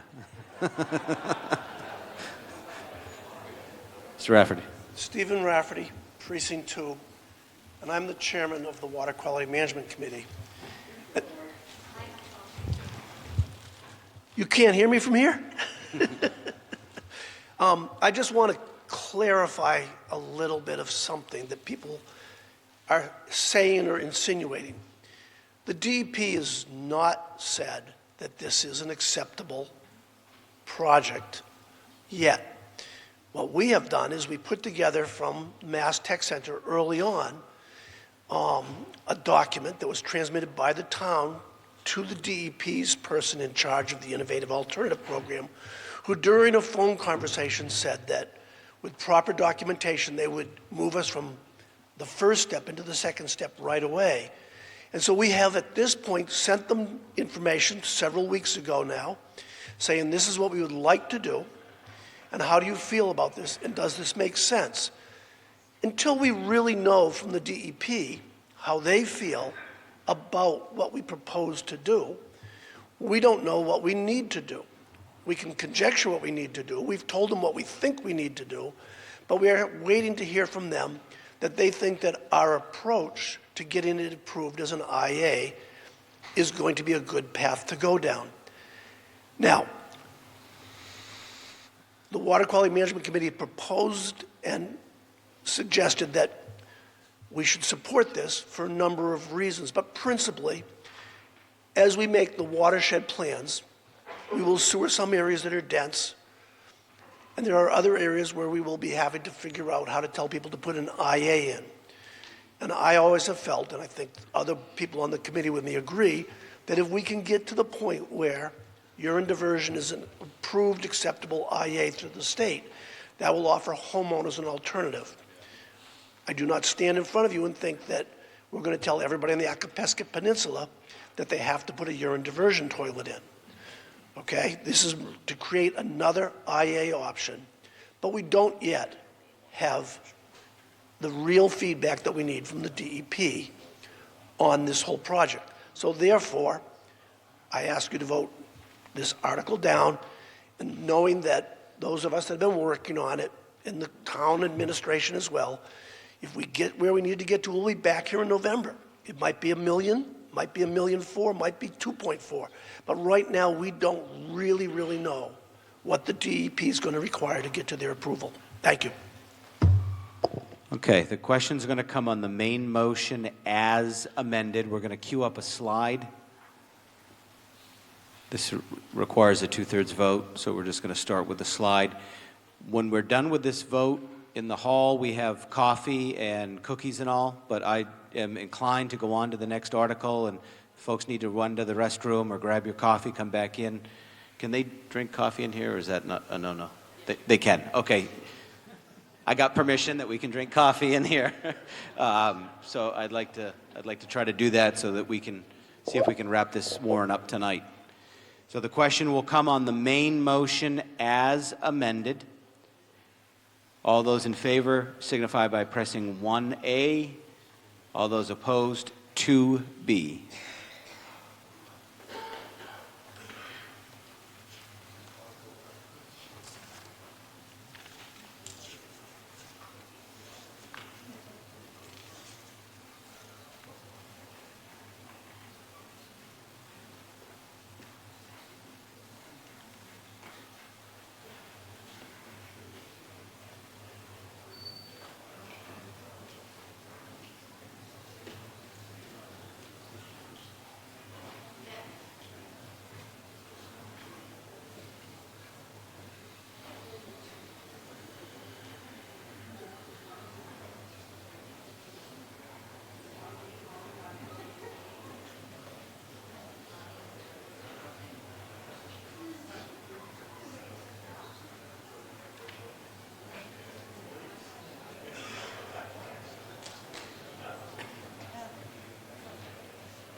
We probably could have done that in the voice. All those in favor, 36. All those opposed, 136. The main motion as amended does not pass.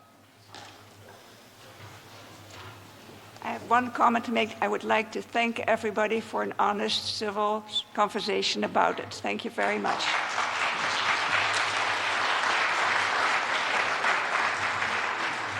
Article 25, this is a main motion by the Select Board. The what? Yeah, I told them they could, but I wasn't going to take a break. Yeah, Article 25, Select Board for the main motion. that the town vote to authorize the select board to lease portions of the following town-owned parcels for a term of up to 30 years for the purpose of this article. Okay, this is the water treatment plant rooftop and the senior center rooftop for solar energy. Who held the article? Yep. Microphone. Microphone for Mr. Duffney. Or maybe the microphone carriers went to grab coffee too. Mr. Duffney. Todd Duffney, Precinct 4. A couple quick questions. Do we know what the annual revenue will be produced by these solar panels? Yeah, folks, if you could quietly go and get your coffee. Thank you. What is the annual revenue projected for the solar panels? Do we know for this project? For both Mr. of them? Moderator? Yeah. Peter Johnson, Staff Assistant Town Manager. The answer to your question is really no, we don't. We have a letter of intent. The purpose of this article is to get town meetings approval to evaluate whether it would be most advantageous to enter a power purchase agreement or to own the solar panels. But that decision has not yet been made. This just gives us both options. Okay. Are we pursuing, we're thinking to own these solar panels or more leasing it? So that's the analysis that will be done, has not yet been done. I will just comment that the advantages to a private homeowner or a private business to own the solar panels are not as great for a municipality because we are not eligible for the tax exemptions. So there are multiple advantages to a power purchase agreement that relate to not having to put the money up front is a big advantage to us.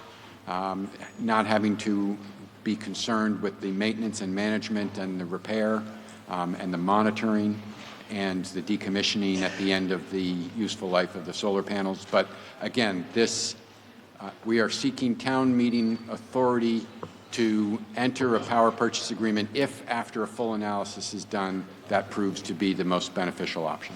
Great. Thank you. Yeah. Mike, do we have the mic carriers back in here? Yep, to my right, please.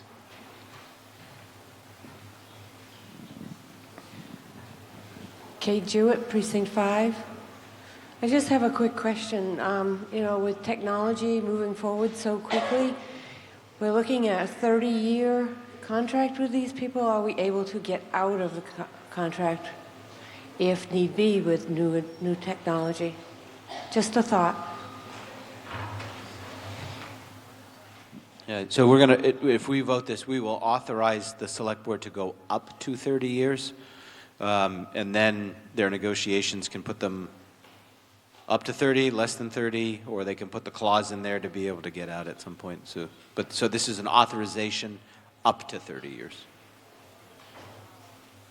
Yeah. Go ahead. Yeah. Kate Jewett, Precinct 5. So I would suggest they put a clause in that they can get out of it if, you know, technology moves forward faster than the 30 years, simply because of how fast it's been going in my lifetime. Thanks. Okay. Further questions on Article 25? Yep. Ms. Bumpus? Catherine Bumpus, Precinct 1. This is a point of order. A large portion of the meeting is not here. Are you going for 2/3 of the people in the room or 2/3 of the people who are here for the night? Well, it's 2/3 present and voting is the clause for town meeting.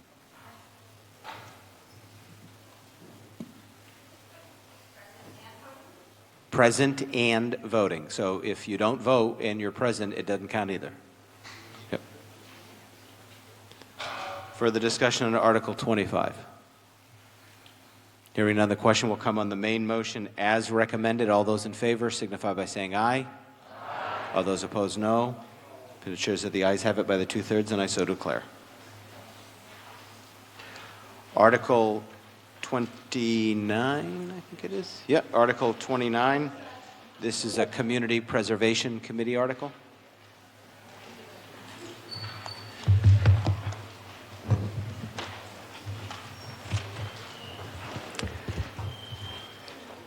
Sandra Cuney, interim chair of the Community Preservation Committee. There's wording that needed to be changed in Article 29, and because the Board of Selectmen had already voted on this article and it's gone to print, we couldn't change the wording of the article, so we have a recommendation, a new amended recommendation. And they're supposed to be on a slide. Yep.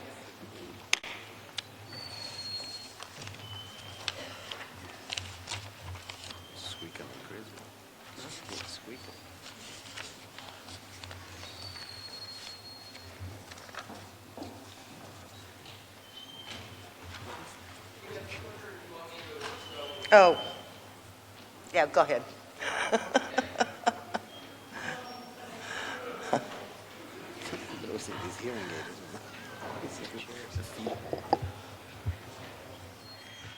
Okay, we are voting.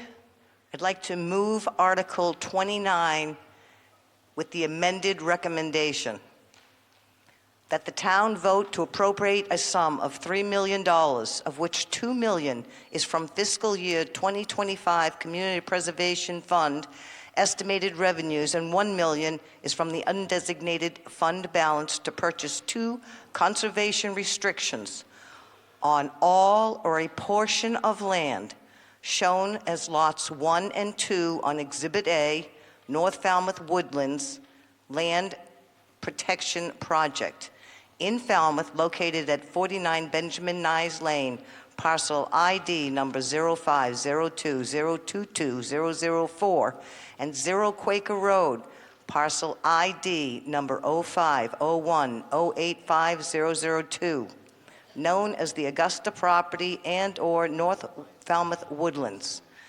The appropriation for the purpose of this article is contingent upon the reimbursement of $1 million to the Community Preservation Fund from 2 separate Commonwealth of Mass self-help grants, $500,000 from each grant, and/or from any other sources to be expended under the jurisdiction of the Community Preservation Committee for the purposes of this article.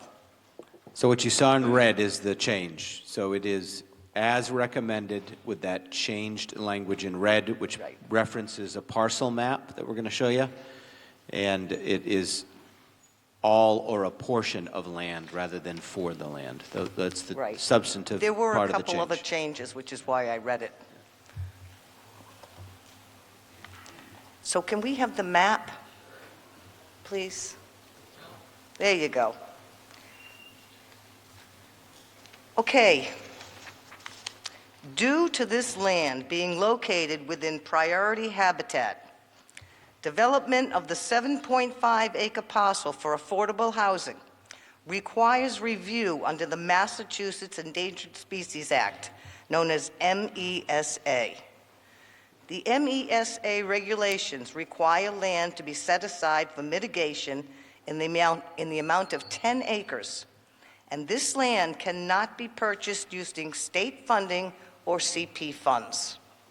And that's why in your warrant booklet, when it was listed as 49.69 acres, it's been changed. Lots 1 and 2 now total 38 acres. So that's what the conservation constriction, that's what Article 29 is asking for, $3 million for those 2. Lot 4, this is again a requirement that we have to set it aside during permitting for the affordable housing. That's the 10 acres. So lots 1 and 2 are going to be owned by the 300 Committee, with conservation restrictions held by the Falmouth Conservation Commission. Lot 3, that's the 7.5, and that's going to be owned by the nonprofit affordable developer for the community housing. So the 10 acres of land that we have to put aside, it's going to be owned by the nonprofit housing developer, but it's going to have a conservation restriction, going to be granted to our Town Conservation Commission, and the ownership is going to be transferred to the 300 Committee Land Trust for the long-term management of the property. So in the end, all in all, the 49.69 acres, as printed in your warrant booklet, will be conserved for the town. So it seems confusing, it's really not, and we hope you support this. If you have any questions, the 300 committee is here to answer. Thank you. Okay, discussion on Article 29, the new main motion as recommended with these reference to the map and the two parcels delineated. Discussion on Article 29. Hearing none, the question will come on the main motion as presented. All those in favor signify by saying aye. Aye. All those opposed, no. The ayes have it by a 2/3 majority, and I so declare. Article 33.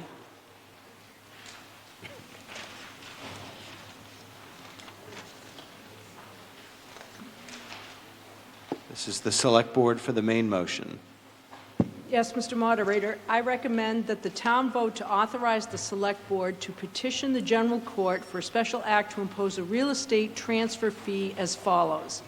A real estate transfer fee applies to all sales of residential real estate where the sales price is $1 million or more. The graduated fee structure is a percentage of the sales price. Is this, I'm sorry, do we have something different than what's the recommendation? This is all I have for the recommendation.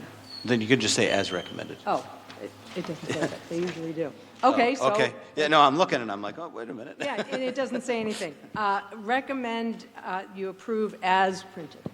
Okay, so Article 33, the main motion by the Select Board is as recommended. Discussion on Article 33. Yep.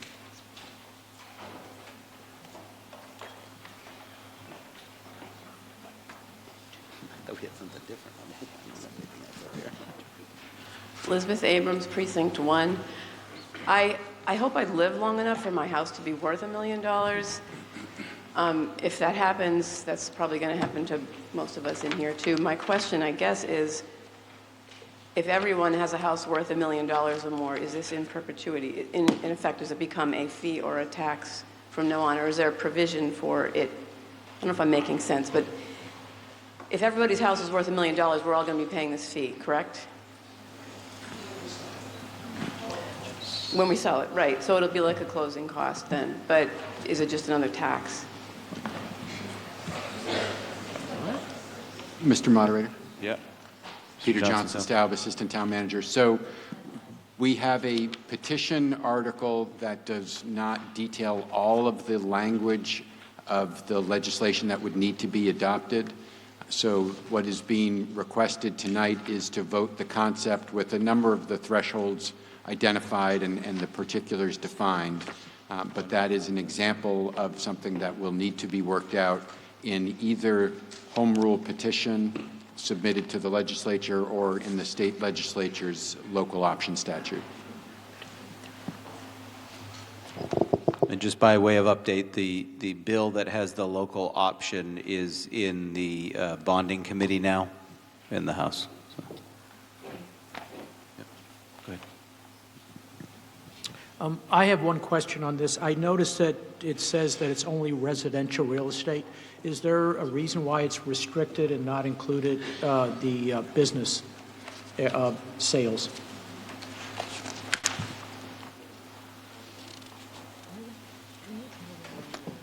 Mr. Moderator, I can. Mr. Johnson, Peter Johnson, Staub again. I can take a stab at that. I don't have any insight into.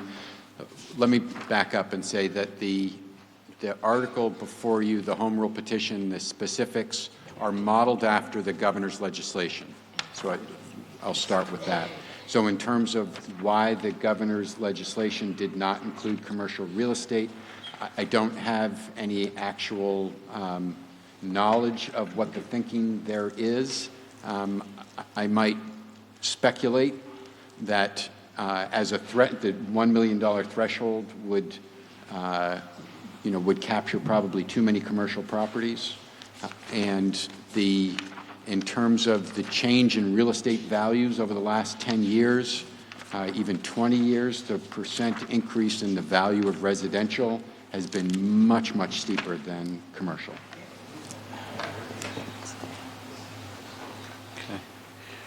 Further discussion on Article 33? Yep, Mr. Donahue.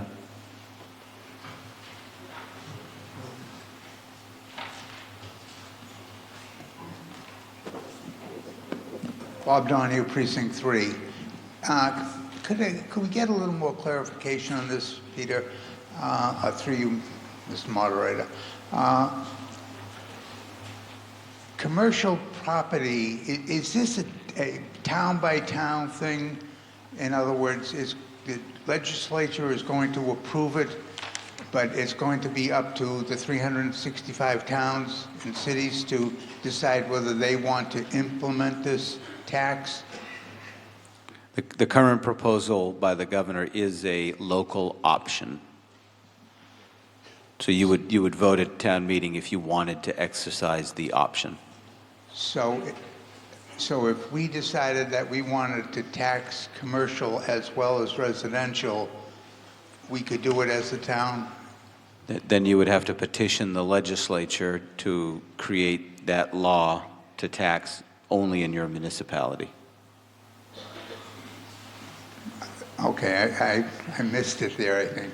I thought that's what I was saying, is that the legislature is going to allow each town and city to determine whether they want to implement this tax, but couldn't the tax in many of the towns include commercial as well? No. Okay. Not unless it drastically changes. The local option means you either accept or you don't accept what the state law would say. The proposed state law says the residential property, and has the chart. Thank you for the clarification. Yep.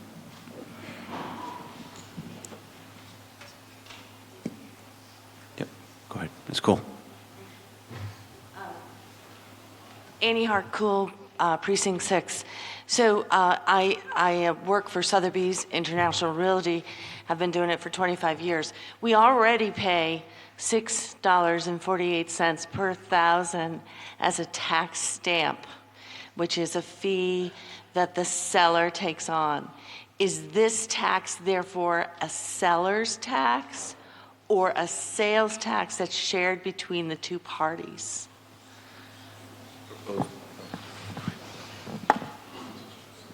It's proposed as a seller's tax.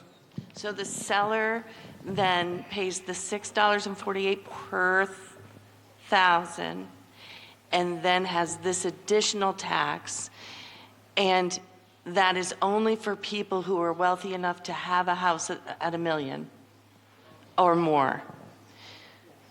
Okay, clarity, because I think that it's important that people who don't know that you're already paying $6.48 per thousand, and then this one as well.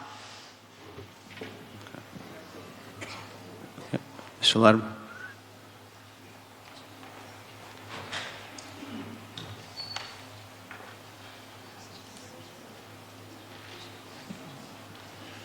Rich Latimer, Precinct 1. Excuse me, I was Precinct 4 a while back. This is on residential properties only because the problem is with residential properties. And the problem with affordable housing has been created by the exorbitant prices that residents get in this town today. I moved here to Falmouth in 1958 with my folks, and they bought in town a lovely Dutch colonial, 4 bedrooms, full kitchen, $7,500. And they had to mortgage $5,000 because they only got $2,500 for the house they sold in Rockland. I mean, and now we're talking about $1.5 million, and this tax on $1.5 million when you sell your house for $1.5 million is what, like $5,000? I mean, if you're selling a house for $1.5 million, you can afford it. There's an exclusion. This is a progressive tax, by the way, because there's no tax up to $750,000. So I would support this article. I think it's a fair article. It's limited to residences, but that's because it's a residential problem. Thanks.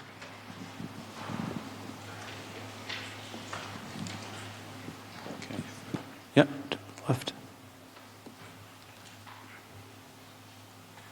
Hi, Grace Simpkins, Precinct 8. Forgive me, this is probably only the second time I've said anything at town meeting. So forgive my ignorance on this, but just looking at the explanation, that this is when a residential dwelling is transferred to different ownership. And I see that there are exceptions for divorce settlements and some other transfers. So my question is for inheritance. So if this is a transfer from, a parent that passes away and it gets transferred to their children, is this applicable to them? Mr. Moderator. Mr. Johnson. There is an exemption as written for transfers to family members. There is an exemption. There is an exemption. Thank you very much. Mr. Dick. This may be a progressive tax, but so is inflation. I bought a house here many, many years ago for $30,000 and then sold it for $149,000 not much later.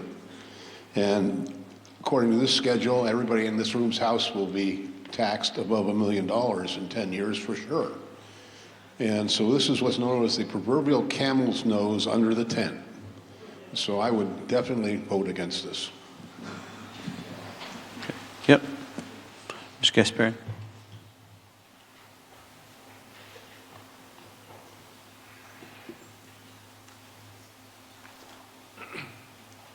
Michael Kasparian, Precinct 5. I'm also speaking as president of the Falmouth Chamber of Commerce. I applaud the Select Board for bringing this forward. Affordable housing is a serious problem in our town. All we do is talk about the problem. There are many agencies and groups working to solve the problem. We see some of the buildings going up, and I applaud those efforts as well. I have to respectfully disagree with Mr. Dick on this. I don't really think it is the proverbial camel under the tent. If I sell my house for $1.5 million, I personally would be more than willing to give up $5,000. For any community to be able to support all the people that live in their town, 30% of all the residential property needs to be long-term rentals. 30% of any properties in the town need to be long-term rentals. In Falmouth, that's about 6%. We saw earlier in another presentation, our high school is down to 780 or 790 kids. My children can't afford to live here. Most of your children can't afford to live here.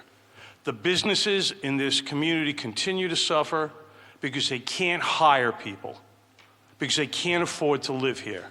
And if we don't find creative ways like this to add money to build affordable housing, we're going to just be a retirement community for wealthy white people who want to live in Falmouth. That's the direction this town is going in. And if we want an opportunity for everybody else to live here, to support businesses, to really have diversity and all the things we talk about, we need to make concrete steps. And I applaud the Select Board for bringing this forward and actually working on the problem. So please vote this in. Ms. Schneider. Ms. Schneider.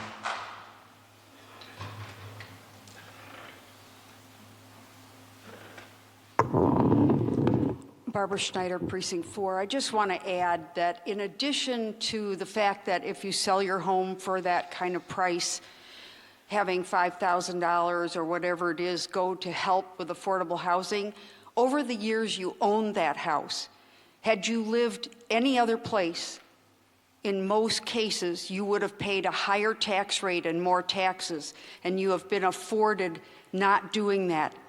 And we have gotten away in this town with paying much less in tax than most people do. And mark my words, Gary and I have lived in a number of places. There were times our house that was a quarter of the value of our home here had the same tax as our home here. So just keep that in mind when you're remembering this. Thank you. Okay, the question will come on the main motion as recommended. All those in favor signify by saying aye. Aye. All those opposed, no. Opinion of the chair is that the ayes have it by a majority. Article 34. It's a planning board article.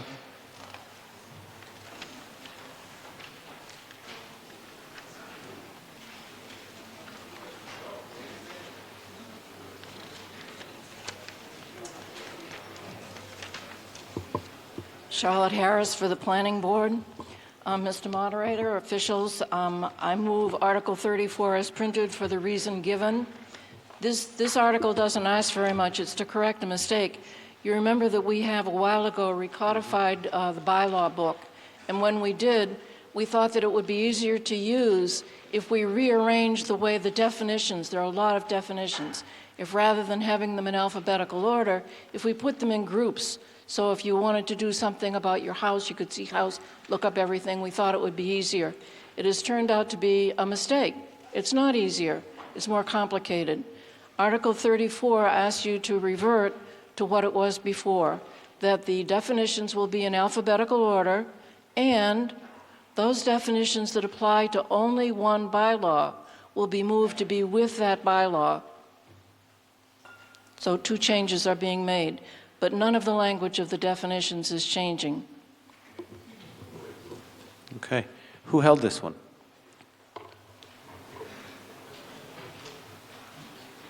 Did they go out for the coffee? Is there any discussion on Article 34? Oh. Mr. Bradley?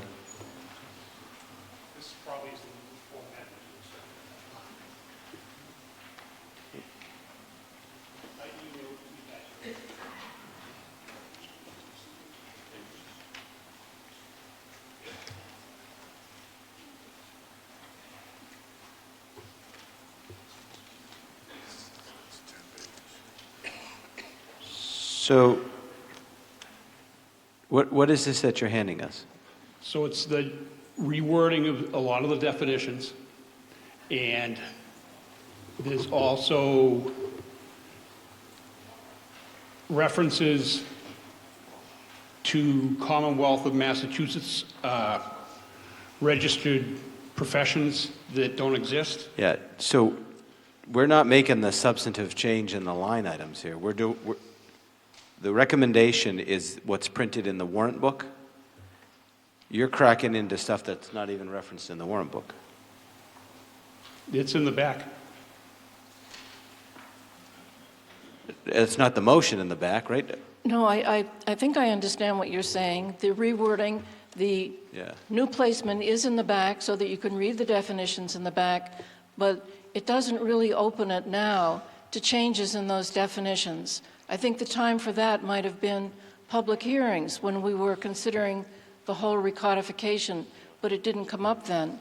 It could come up another time if we ever undertake a similar thing, but it's not under consideration now. And then you have the standards. What are the standards in the back?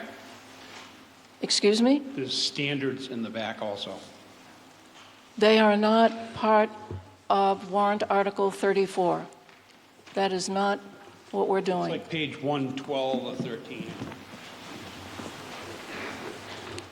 Yeah, so that's, this is laying out the new, sort of the new format, correct? That's what this Yes, is in the back? All we're considering now is a reorganization, a reformatting, not changes in language. So the 10 pages you handed me would be beyond the scope of this article, but they could be the subject of a future article where we look at changing definitions. Okay, I'm just going to recommend that we vote this down because it's confusing in the back of the book about the standards. It doesn't abide by EPA, NPDES, some of the standards in the back. So I'm confused about that, so. Okay.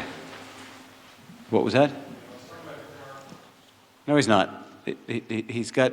He wants to crack into the definitions within this article of the things that we're moving around in the formula here.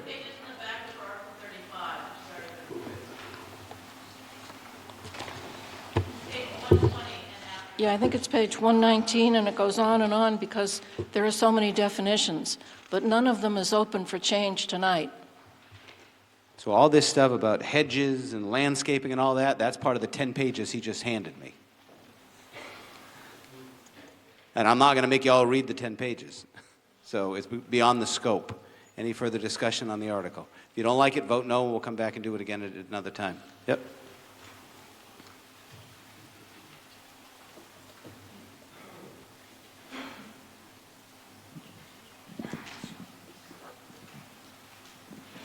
Thank you, Mr. Moderator. Ray Rowitz, Precinct 5.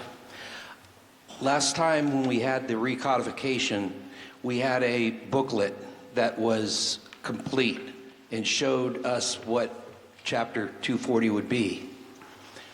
This is very confusing. We have green lines going through green words and red lines going through red words. We have extra language in there. Maybe it is the same language, but it's so hard to understand that if we could get a copy like we did at the recodification, that would be very helpful. It was a lot easier to understand. I agree with you. I had trouble understanding it myself. I had to ask, what does that mean? And it turns out black is black. It's not changing. Red has been moved, and green, I was never certain what they did. It looked the same to me. So what I'd like you to know is that we're not changing any of the language. And believe me, we're being very careful about change this time. That is what the state caught us up on before. If we were making a change, I would really flag it for you. These are the same definitions, but in a different order.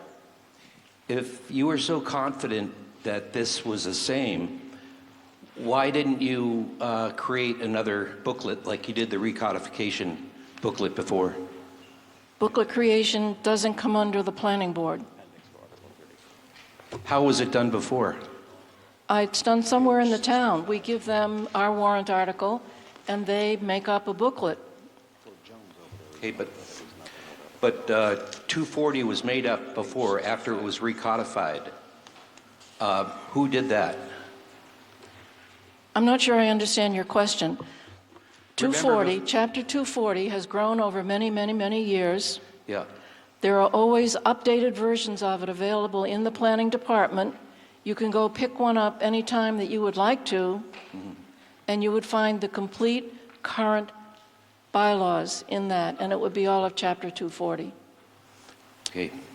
The recodified version before our meeting where we voted on that, who created that? Was it done by you folks at the planning board? The consultant. It's a process. Bylaw changes initiate with the planning board. No. He wants to know the thing that you handed out. It came from the consultant, right? You paid a consultant, he went out, did it, didn't you? Isn't that what happened? You gave us the recodification before we did it, right? Right. Yeah, you're thinking too deep on the question. The question is, who did that recodification, right? Isn't that the question? Exactly. Okay, thank you. Who did the recodification was the planning board, planned it, and then it came through the town to the town meeting, and the town meeting voted for it. And now it is a complete bylaw, all the zoning bylaws for the town, Chapter 240, and you can have a copy. We got a copy before the meeting where we voted for the recodification. We got a copy in the mail. Who made that copy? The town can we prints the have another copy. copy? I'm going to tell you, it was a consultant that we paid made the copy. End of that. Go ahead, Mr. Latimer. We paid them to do that. They printed it all up. It was bound. I had it in my butt. I actually took it out of my bag tonight because I was like, it's taking up space. I don't need it tonight. Go ahead. Now, can the mic carrier get the mic and turn it on, please? Rich Latimer, Precinct 1. There we go. Former member of Planning Board. I can attest that the Planning Board has done a lot of work on this. They have presented, which to me at least, is a fairly comprehensive and comprehensible explanation of what they're doing. And I don't think it's appropriate to come up and be second-guessing them at town meeting, especially when, if you're really interested in the issues, you should have been at the planning board meetings. Thank you. Okay. So we're on the motion from the planning board as printed. All those in favor signify by saying aye. All those opposed, no. Thank you, Mr. Moderator. The ayes have it by the 2/3, and I so declare.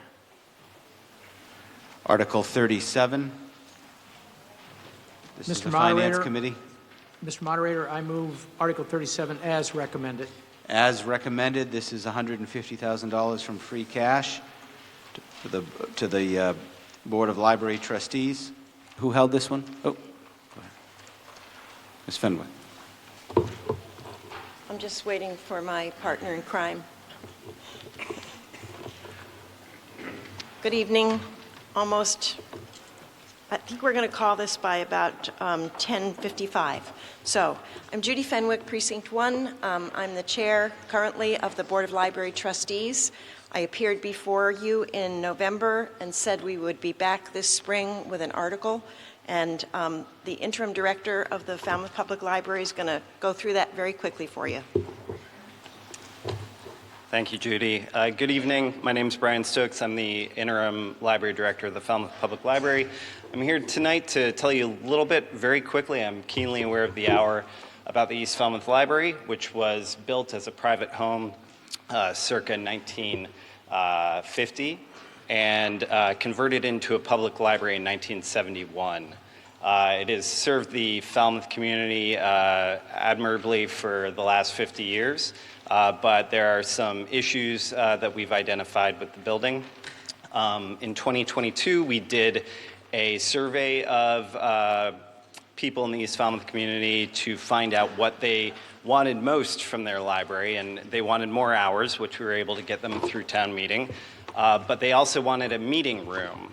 So in fall 2022, the former library director, Linda Collins, identified a grant through the Massachusetts Board of Library Commissioners to apply for funding for a construction program.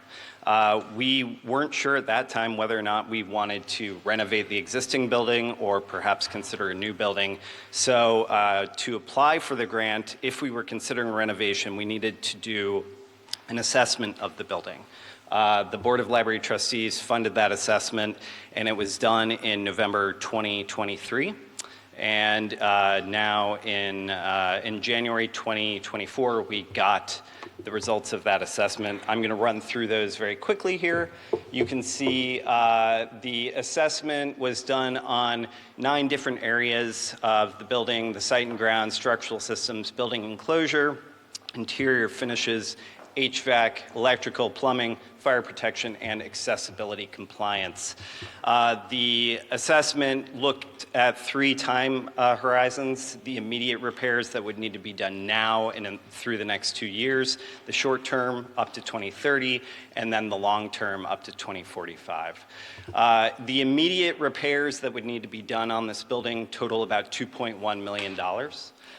The key item there is going to be in the structural systems, where the masonry basement wall needs to be repaired because of bowing in the wall. About 120 linear feet of wall would need to be replaced or repaired. The next item that costs, that's a pretty significant cost there, but then the HVAC system in the building is completely broken as well and would need to be replaced. That's another $833,000.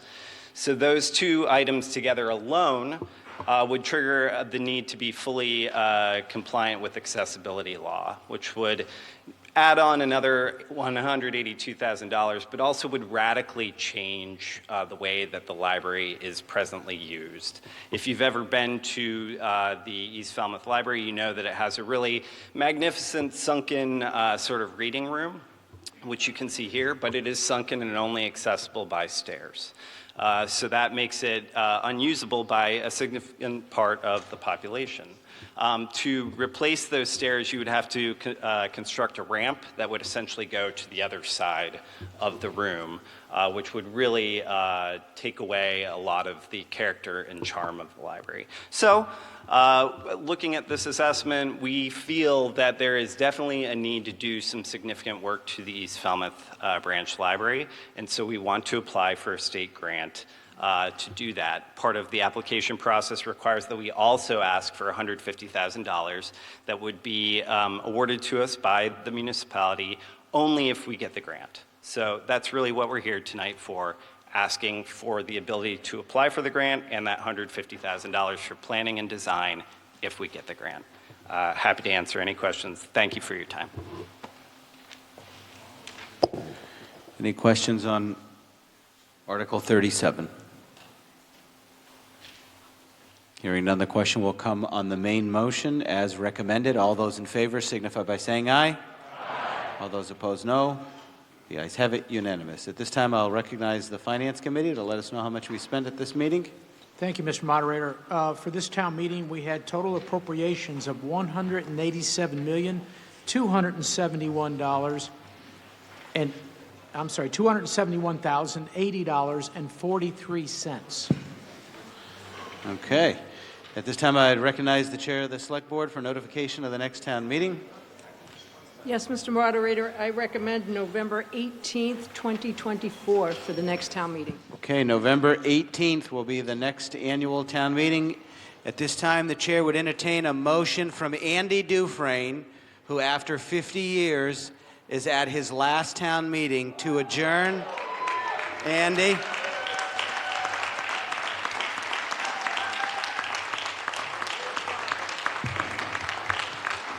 It's been an honor and a pleasure. Am I all done now? Let's get it over with. How the hell you work this thing? Oh. Andy, you're going to make the motion to adjourn. All those in favor of adjourning signify by saying aye.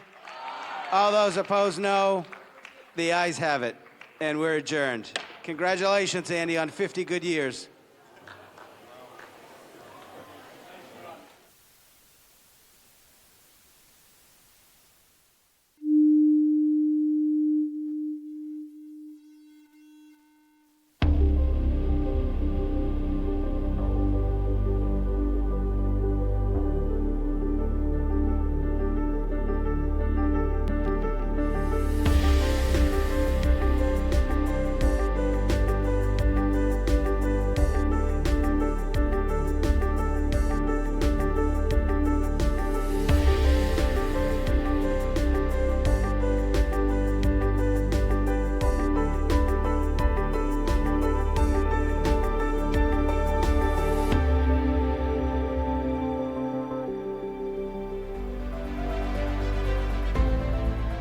Falmouth Community Television's coverage of town meeting is sponsored by the following corporate underwriters.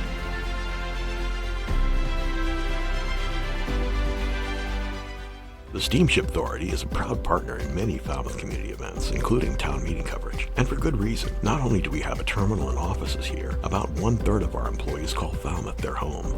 We always work hard to serve our neighbors, friends, and the traveling public. We recently put 7 new electric buses into service at our Falmouth parking lots. Soon we'll be adding new vessels to our fleet, continuing work on our energy-efficient Woods Hole terminal buildings, and adding solar panels at our largest parking lot. At the Steamship Authority, we're serving the islands, and you.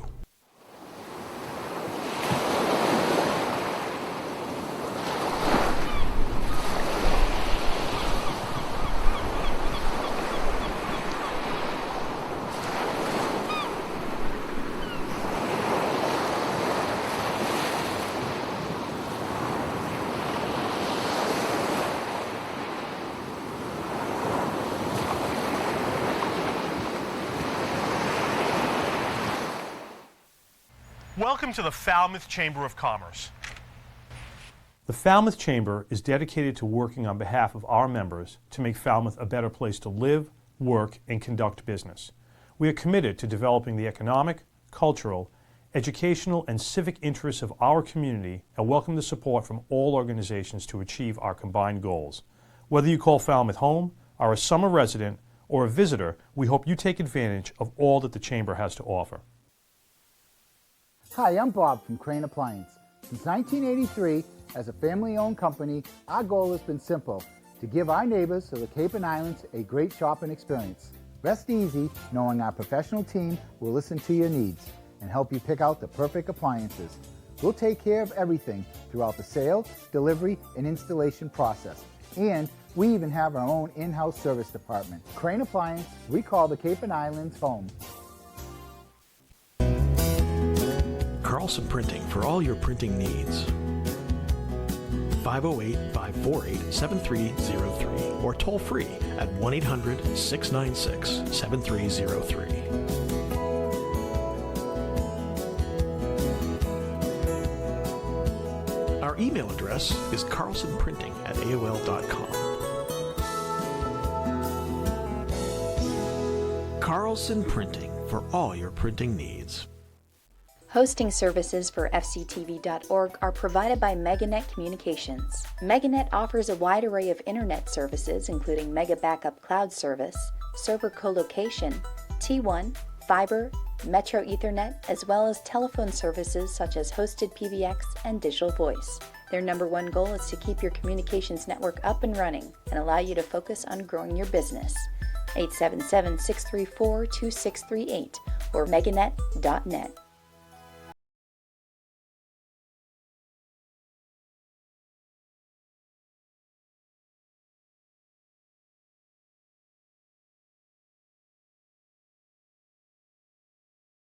Since 1971, Sea Education Association has been inspiring ocean scholars, stewards, and leaders at Sea and on our Woods Hole campus with programs for college, gap, and high school students. More information at sea.edu. Francisco Tavares Incorporated is proud to be celebrating 70 years providing both residential and commercial landscaping. From landscape construction, maintenance, to site work for over 70 years, our professional crews deliver a full range of landscaping, masonry, and yard-enhancing programs. 508-548-0911. The attorneys at Oppenheim & Nickerson, LLP, have provided legal services in Falmouth for over 36 years. We advocate for our clients and work to provide quality representation in the areas of business and corporate law, real estate law, estate planning, and estate administration. 508-548-8255. Hamilton Tree and Landscape has been proudly serving Falmouth and the Upper Cape since 1978. Our newest location on Route 151 is now open for all landscaping and tree concerns. Appreciating your property is our motto as we continue to keep your tree and landscaping needs our top priority. Liam McGuire's Irish Pub. With a newly renovated dining room, it's what an Irish pub should be. Main Street, downtown Falmouth. Eastman's has been Falmouth's hardware store since 1913. Enjoy our kitchen department with a wide selection of kitchen accessories and gourmet foods. Find your home repair needs at our hardware store. Our friendly staff is available to assist with your hardware and kitchen needs. 508-548-0407. Carpet Barn, Carpet One Home Showcase, a local family-owned business offering all your premier carpeting and flooring needs. They also feature tile and vinyl floors, area rugs, window treatments, and kitchen and bathroom cabinetry, servicing Falmouth and other Cape communities for over 50 years.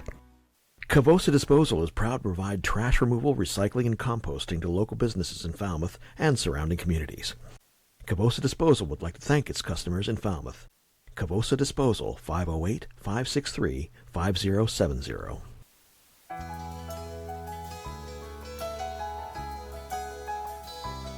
FCTV is also supported by the following businesses and organizations.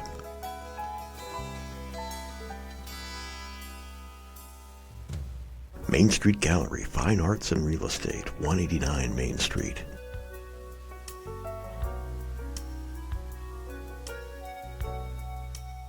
Dogs and Hogs, 781 Main Street. Specialty sandwiches, barbecue, parking in back.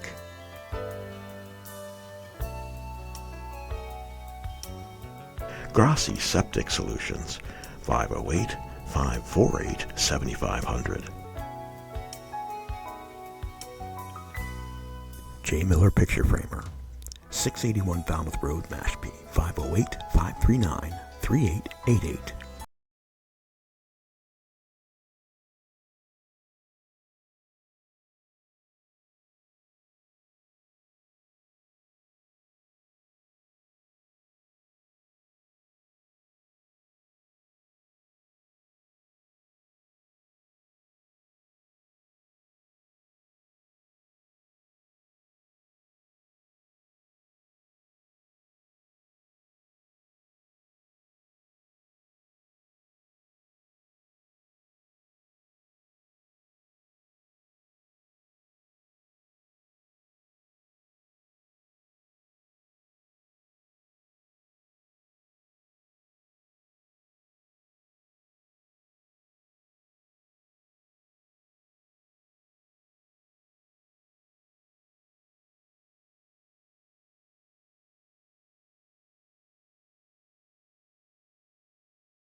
(508-540-3625). Neighborhood Falmouth, currently looking for volunteers. 508-927-1678. Danny's Barbershop, 508-548-6013.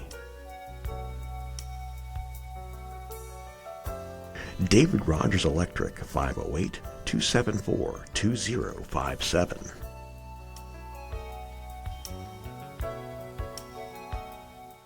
Murray and McDonald Insurance, 800-800-8990.